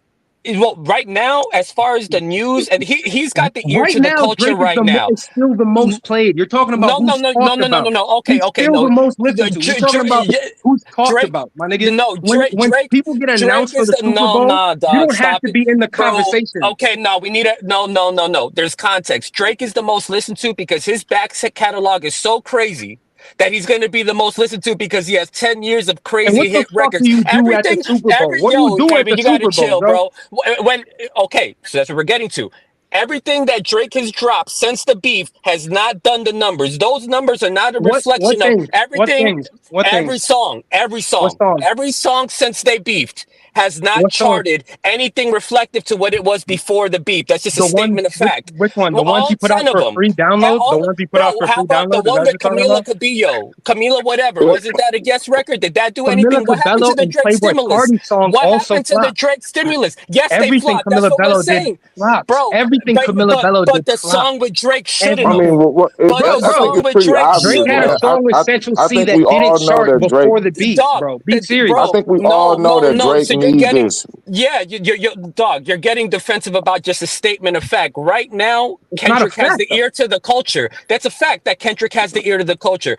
What His is that? diss I don't know what record that means. is still a top three. Let's That rock. means that when he drops a song on Instagram, it becomes the damn near the most listened to video on Instagram in the history of the goddamn platform. It It's means one that when song. he's announced for a thing, yeah, that one song, exactly. It's one One song. fucking song. Yes. One Bro, song Kendrick on gets Instagram, And is it a and Super Bowl bam, song? like, Is it a no, Super Bowl song it too? doesn't matter. So now we're talking about what Super Bowl songs are. We're just talking about the performer, and it making I business know he's hot sense right to now, bro. have him be that. He's on fire So right with now. I know Wayne, that. what was exactly. So what I'm saying with Wayne, to my counterpoint, which I think that you'll agree with, is that from a business sense, it would make also business sense, and it is a debate if he is going to bring out Nicki and Drake because that's a big motherfucking deal. So I understand the business argument of it. That's why it's like there has to be something there that's maybe a little bit more when they were negotiating, if they were negotiating with Wayne, because I do feel that the counter argument to being that Kendrick being the better business decision is that, well, Wayne bringing out Nicki and Drake is equally a good business decision, if not bigger, and the sentiment in New Orleans. So I wonder, and maybe you guys could speak on it, of what do you guys actually think possibly happened behind the scenes to where Wayne got like that? Do you really believe Wayne got like that just because he was never mentioned and he just feels hurt, or do you believe that there was some negotiation going on and it fell through, or the powers that be said it's going to be Kendrick for whatever reason? I Because think I think that they probably asked Kendrick anyway. He probably didn't say yes or no for a while, so they went to Wayne as just for a backup plan. And when Kendrick said yes, the rest of the story went out. The rest of everything else just went out the window. Kendrick said yes. ways. He the hottest artist right now, rap artist on the planet right now, and it's more impactful to have Kendrick at this point in time there at the Super Bowl than it is to have a Cash Money, Young Money reunion at the for Super the Bowl. current time, I don't for the think so. I Yeah, current. right now don't think so at he all. hotter than all three of them put together right now. Nah, Like I they don't they think he is. they definitely need it for a look. I Like don't. it'd be a good look for them right now. They definitely would need it, but no, like it would Regardless be of He's not stupid to hotter than choose all them three of over them put Kendrick. I together. think That's I think it's Kendrick Lamar, y'all. Regardless is of he hotter than all three of them put together? game is still hot, so it Yo, don't even Nicki matter. sold like I think 200K first week, bro. Like, he's hotter than all of them put together. At this moment, yes. Nah.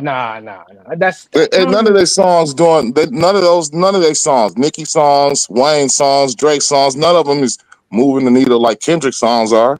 I no think Jay wants song. to be Kendrick's song. I think Not Jay song, wants the song. party to be over. We've been partying and partying. We've been partying since Yin Yang Twins and Little John.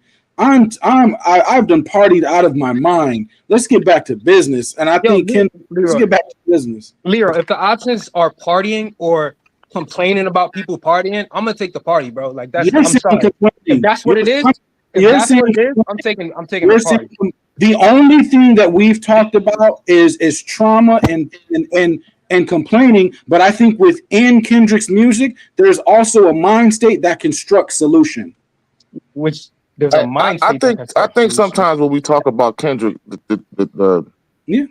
You got everything changed. Like the criteria changed. Like we wanna hold Kendrick Lamar to some type of criteria that we never been trying to hold rappers to ever before. Like I think that's like it's kind of corny, to be honest with you. Like it's because nobody else getting like I heard Mad Max one of the last shows going in on Kendrick about his stance on whatever his music choices, his stance. I'll give you credit. I do get tired of hearing him like kind of being so preachy and trying to like let his views about whatever be felt. But I understand that from an artist's point of view. I like that he can do it. But yeah, sometimes you get tired of hearing him telling you his opinion about whatever. Like you don't care about his opinion that much either. That's because But when it's all said and done, when in the history books, when it's all said and done in the history books, Kendrick's going to be looked at as a serious artist that talked about serious issues that raised serious questions. Well, I hate to respect that. I hate to simplify the argument when it comes to when I said this before earlier in the show. It's about the music to me. It's about how the music sounds like, how it resonates with the listener. We said that already. With the listener. So I think so when we make an argument about Kendrick, I think a lot of people are not just knocking him like Super Duper. We say we hold him to a different standard. We just hold him to the different standard of the music. You know what I'm saying? So it's not music no more. Well, no. Sorry. So, but Ron, it's a combination of both because it definitely happens on because going back to the Mad Max comparison that he did the last time, where he made the example of, well, Drake tells me who he is. But Kendrick tells me it's like I said, but you don't believe, it is a different kind of standard just from the social perspective of it all. If it's just the music, it's just the music. In which case, in my mind, it's just overbloated. LP, remember you said it's not music no more. With Kendrick, it's personal now. It's personal. It's not just music no more. Kendrick, hold on. That's over. I'm just speaking for myself. It's about the music. It's not personal for me. It's about the music. It's not personal for me. Personal. For Kendrick, it's personal. Remember you said people don't like a conscious guy like making money. We don't want him to be conscious and broke. Just don't be conscious and self-righteous. Don't be conscious and self-righteous. So okay, let me ask don't you. Don't make songs with Taylor Swift and Future and Baby King.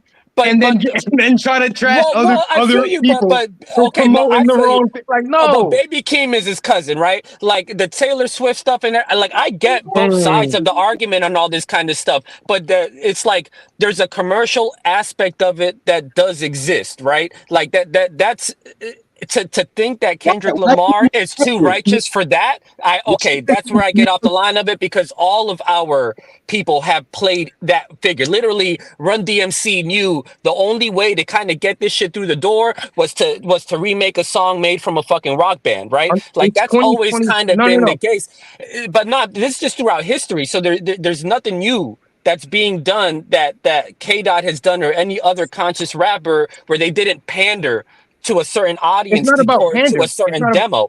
I don't want to hear him complaining.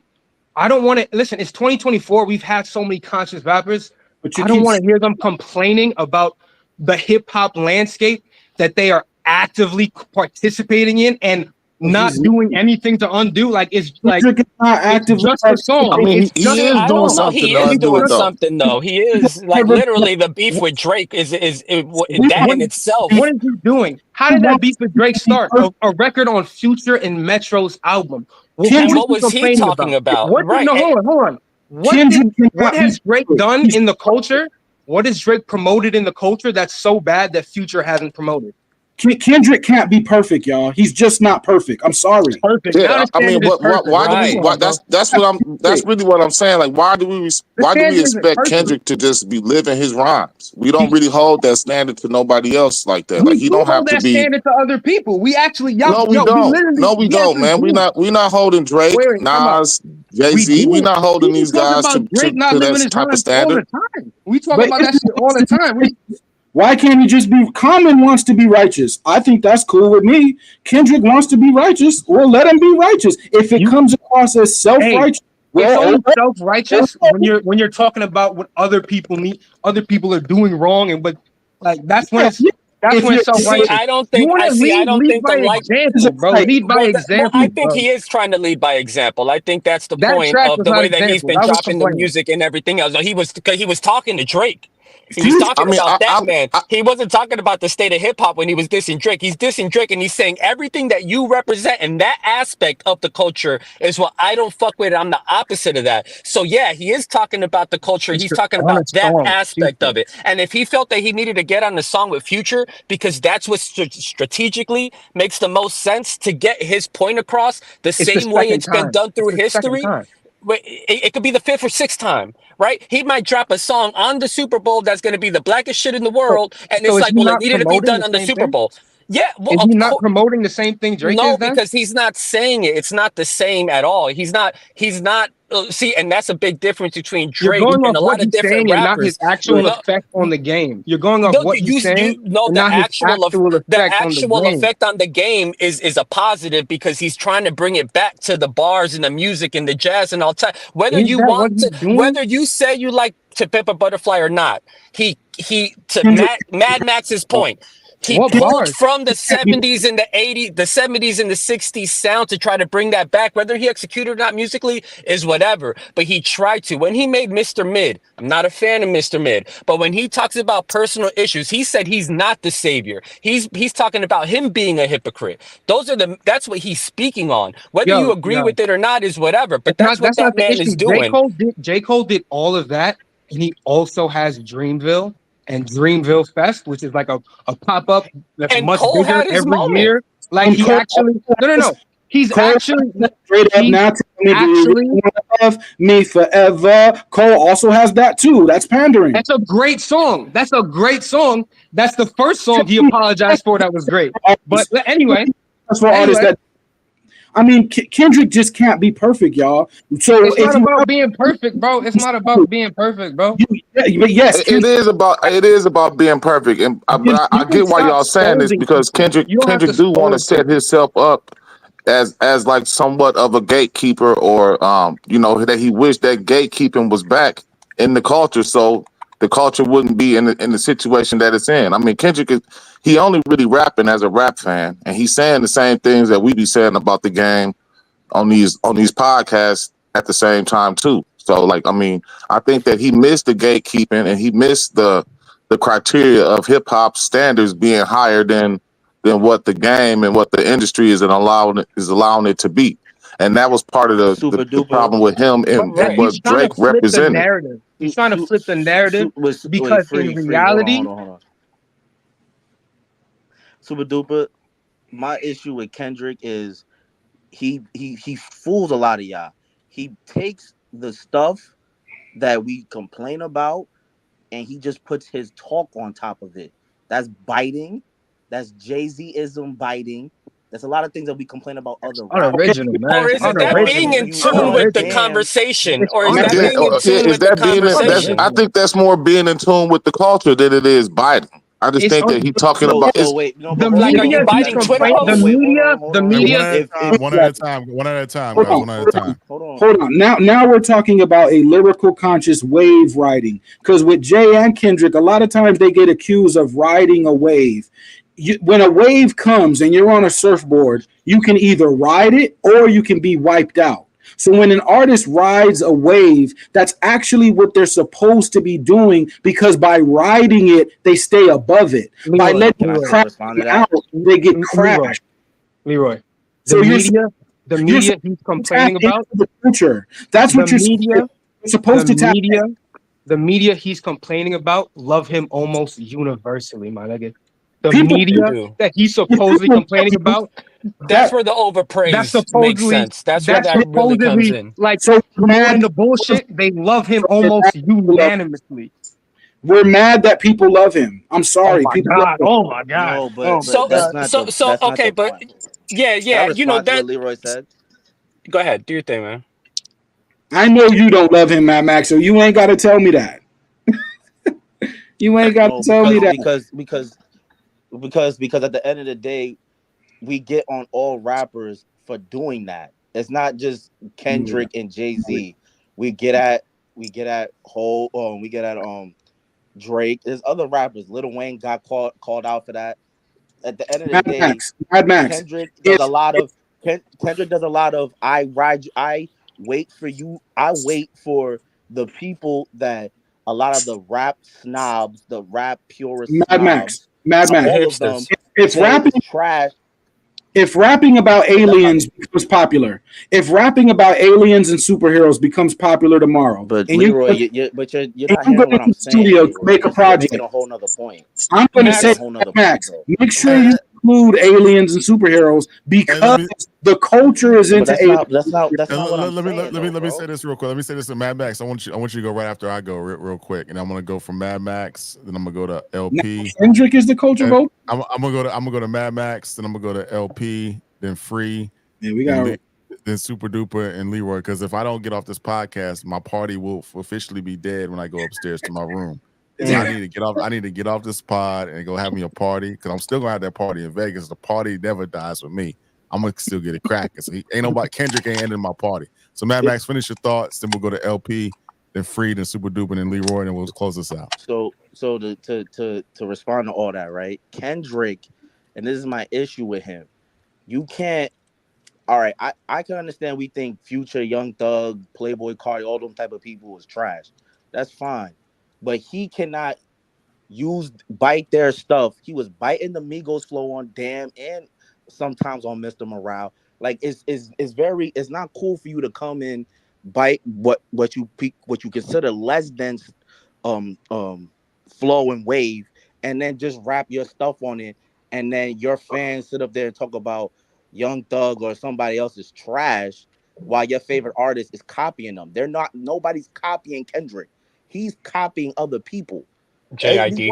It'd be one thing if he was actually influencing the culture with his music.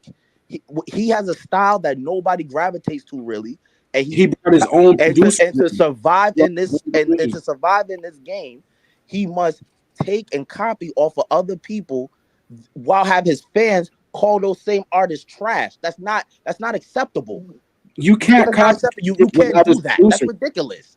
That's But just I think ridiculous. but Max, the thing is that it's actually not because I think what it is and what you're doing, in my opinion, is that you're kind of tying in one thing with the other in that because we think or because somebody says that Young Thug is whack, that doesn't mean that the flow is whack or that the rhyme No, flow is whack but or like, what LP it they because we say can't talk everything about about Young Thug is if whack. we're criticizing about K dot about the subject matter, that doesn't necessarily mean that the flow or anything like that. And I feel what you're saying. My thing about the Kendrick thing and kind of to what you guys have been saying about it is that again, going back to the Jay-Z thing, you want to use Jay-Z, Drake, Young Thug, you want to use any of them as an example. When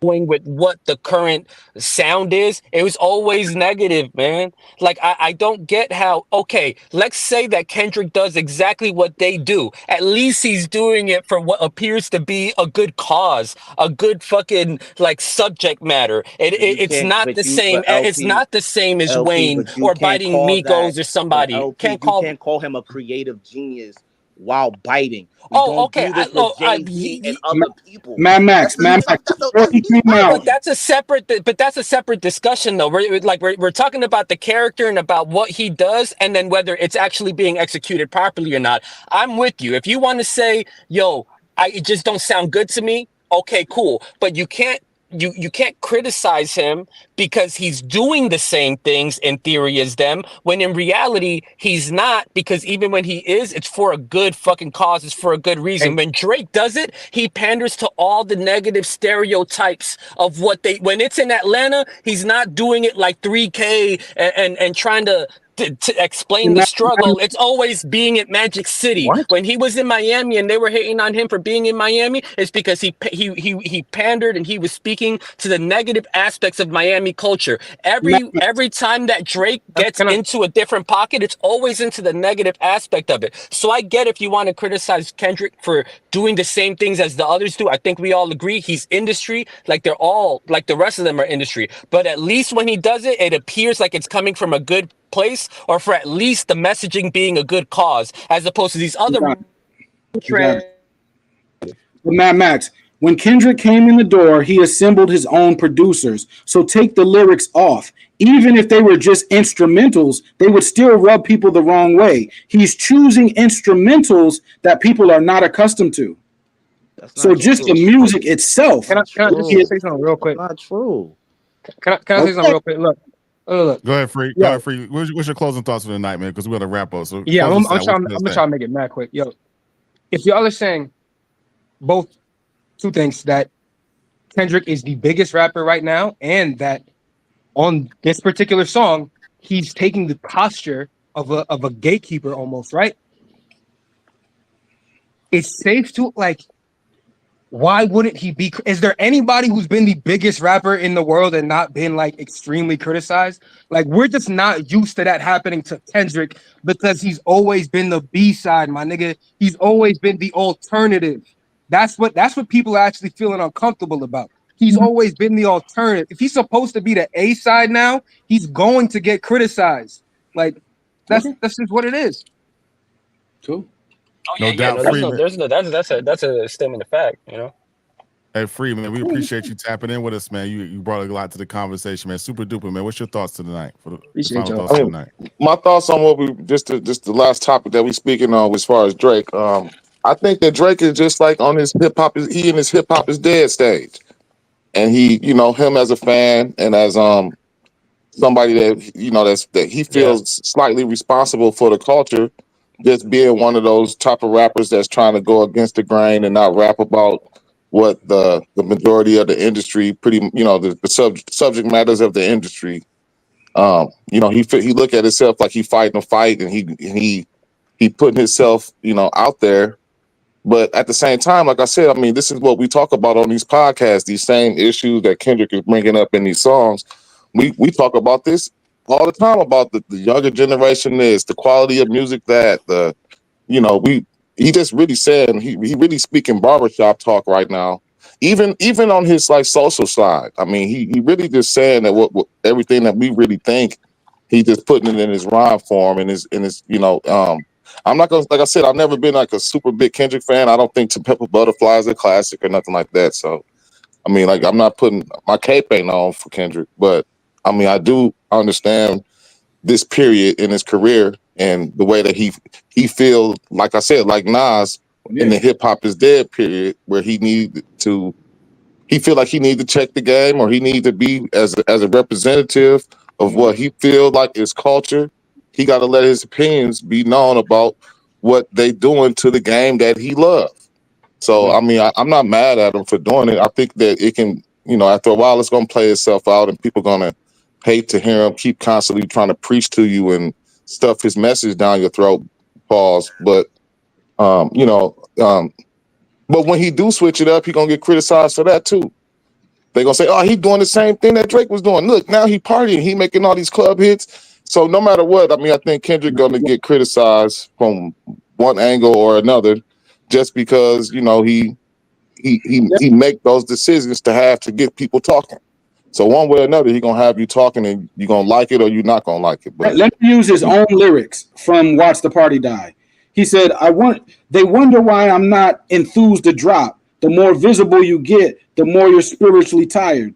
I want to be empathetic, my heart like D1, but I will." Then he beats quiet because what he really wants to do, this is still he's not fully Hotep yet.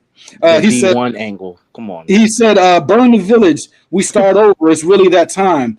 I think it's time to watch the party die. Kendrick, if you're watching, I feel you. I think it's time to watch the party die. Now, individually, we're still gonna party. We're still gonna celebrate. I think there is a deeper level to what he's saying within hip hop, and it's time to get serious again. It's I funny agree you with you, mentioned Leroy. D1. I think that he got that message, across clearly in the song that it's time to destroy and rebuild. That But he it's and his to me, it's To funny the you great, mentioned D1, and everybody in the chat got at we, D1 when we D1 got was you. being disrespectful We got to what you. was it, Ice Cube and NWA. But let's all be honest as a I panel. think a lot of the It's being sorry, Super. I think a lot of the OGs throughout the years, even the most successful ones, have done it.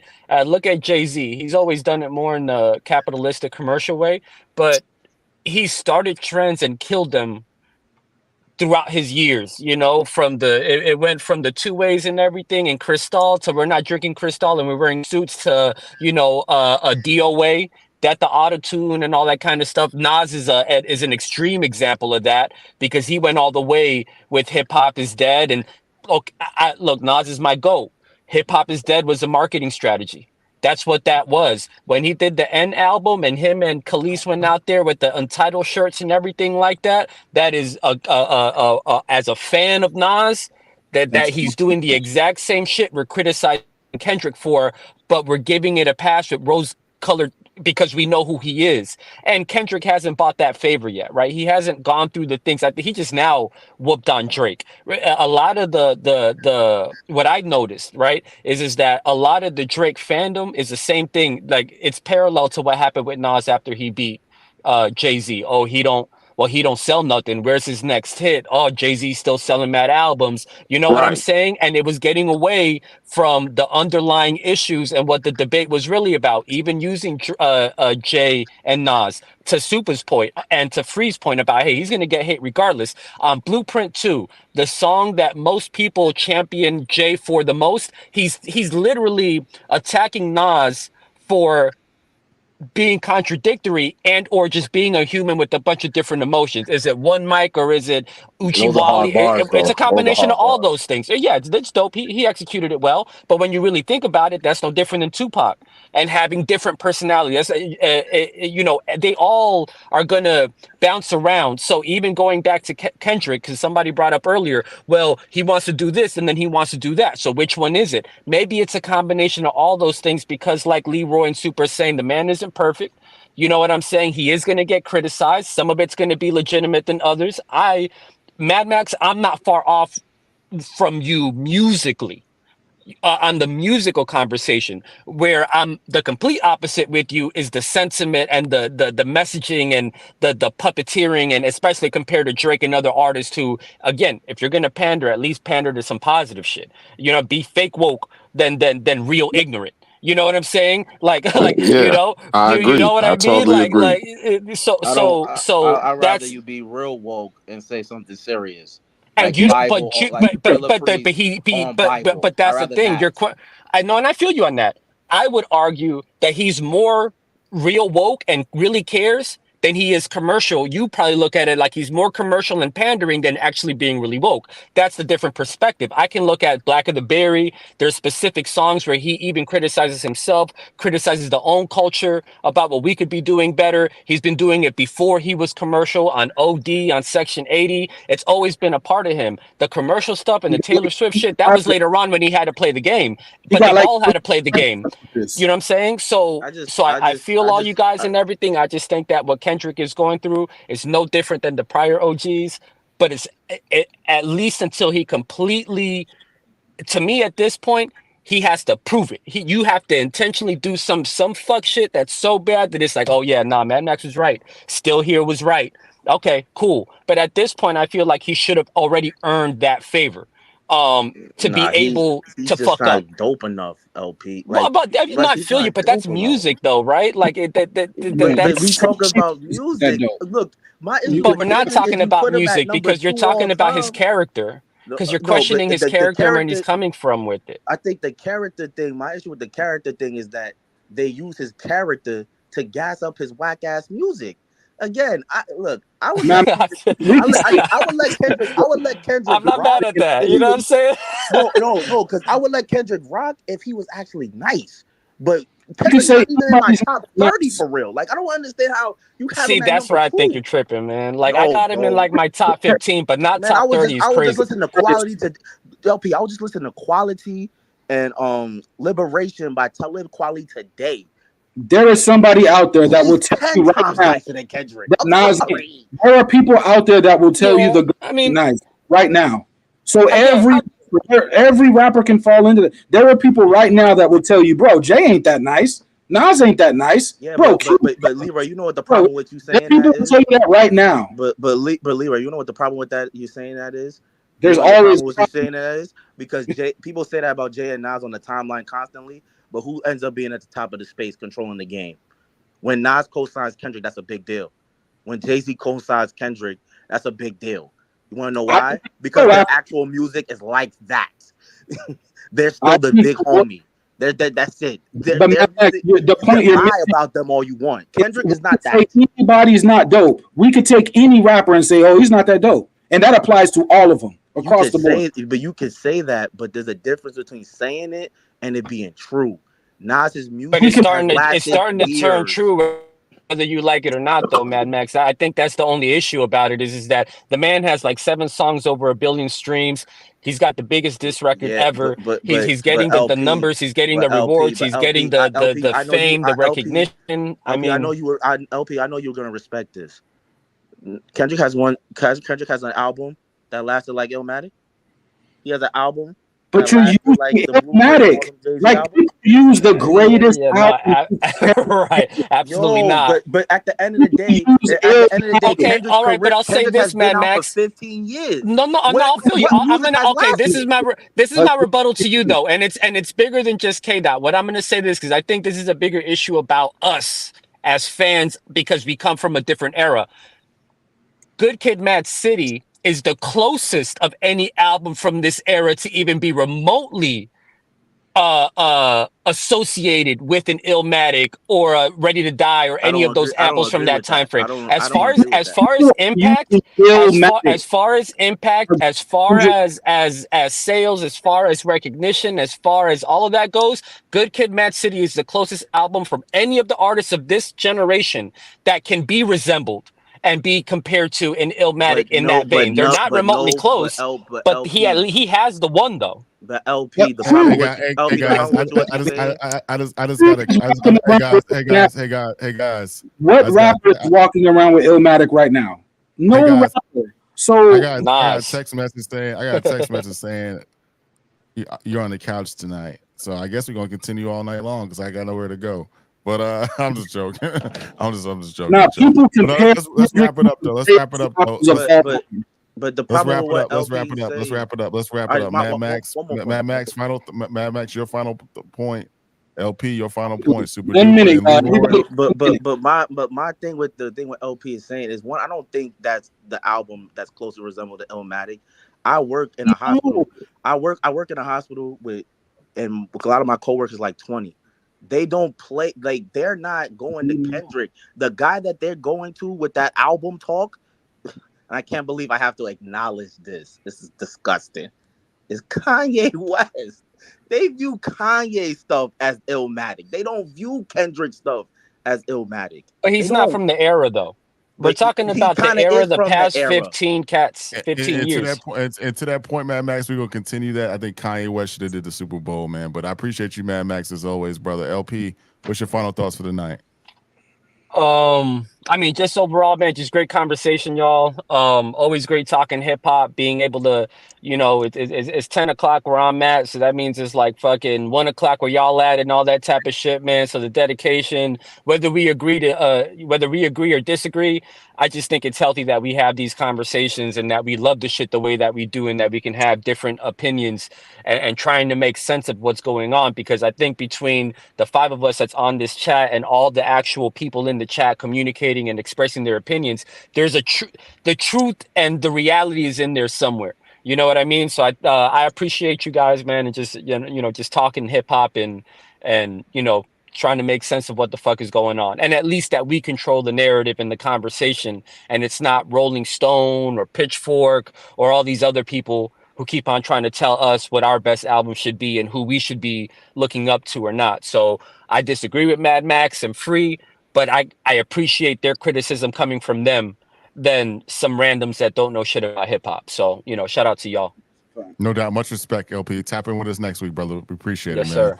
Super duper, man. What's good, brother? What's your final thoughts of the night, man? You kind of surprised me with your K-Dot take, man. I thought you was gonna come in here and roast it. I don't know what's going on. Like I said, you've been indoctrinated, man, and abducted you, man, and I thought you was my ally on this, man. What happened? What's going on? I just keep it real, man. I mean, I can't hate on the song, man. I think like not giving my real opinion about the song would be hating. I mean, I'm just messing with you, bro. when y'all listen to the song, what's the problem with what he's saying that y'all got a problem with? Because like I said, I Ain't think nothing what he's saying. It just didn't. I just didn't like the beat, man. It just didn't sound good to me. That's what I'm saying. I think that's done on purpose, though. I mean, listen to the subject matter of the song, and like I think that's done with purpose, like where he wanted you to hear what he had to say more than be entertained by the beat. I mean, this is just. I mean, You could do it's both not a though. single. You could do It's both. It doesn't have to be a club beat, but it got to be better than that. That was Hey, way too slow. but with Kendrick being the artist that he is, Mad Max, you know that he gonna set a tone. He gonna. I mean, look what he chose to rap over with what was not Family Matters, but Meet the Grams. And that was a I mean, whack that beat beat is too. that beat wasn't entertaining at all. But I mean, what he was saying within, like he wanted you to hear him. So I No, mean, I hear I what you're think that saying, but there's like a last real nigga alive. Like you could do Right. that with a doper beat. I'm not Matt, saying he has to make a keep crazy comparing beat. him to Nas. Nas is like one of the greatest MCs of all time. But I they mean, put not to him even over compare him to Nas. Nas or They put him anybody, next and to I Nas. understand. I understand what Mad Max is saying because the people want to be entertained, but that's part of the message and the problem with is what Kendrick's saying that it is that he came with this tone because he wants the party to die. He wants But you people to can't. go But you back can't. to But you. being. But But he can't. He 616 can't. in He, LA was a dope beat. He could have did it on that. But super duper. You shouldn't be able to. You can't change the history of hip hop. Hip hop always had lyrics married to beats.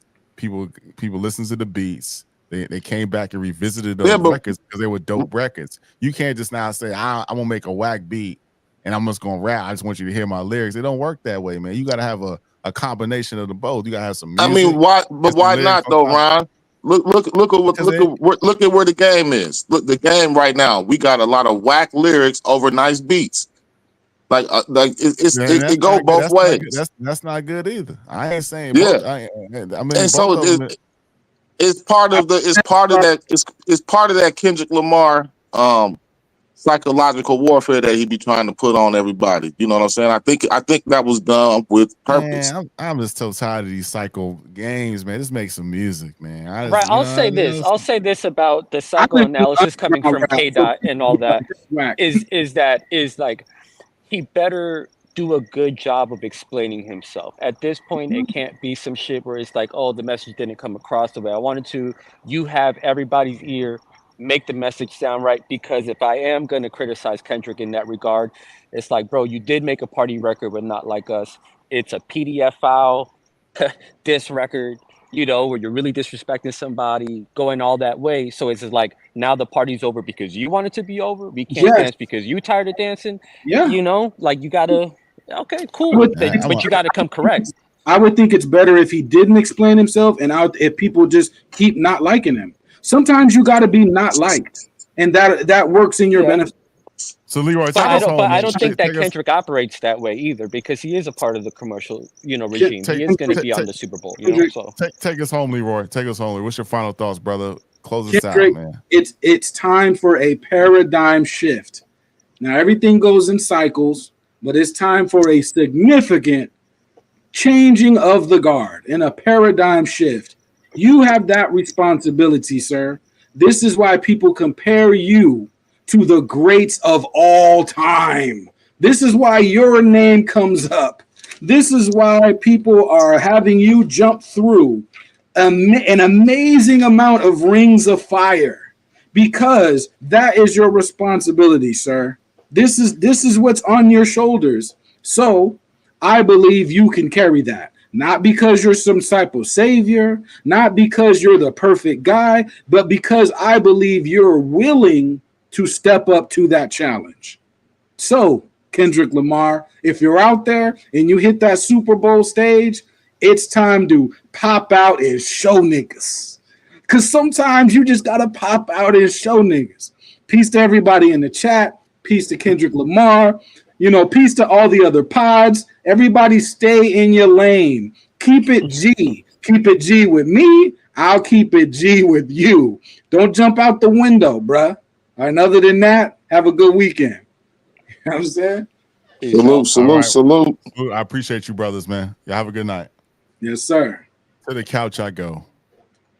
Sorry about that, Ron. You know, it's hip hop, man. Hip hop. Y'all better hit that like button, man. Y'all better hit the subscribe button, man. Y'all better tap into the core of hip hop. Y'all got me on the couch, man. I do this for y'all, man. Y'all got me. Y'all be roasting me in the comments now. My whole weekend is ruined, man. Y'all better hit that like and subscribe, bro. Oh, you know man. You know what I'm saying? No doubt, bro. I appreciate y'all though, for real. Salute. Yeah, for sure. Hit me up. No doubt, bro. I'm gonna hit you, bro.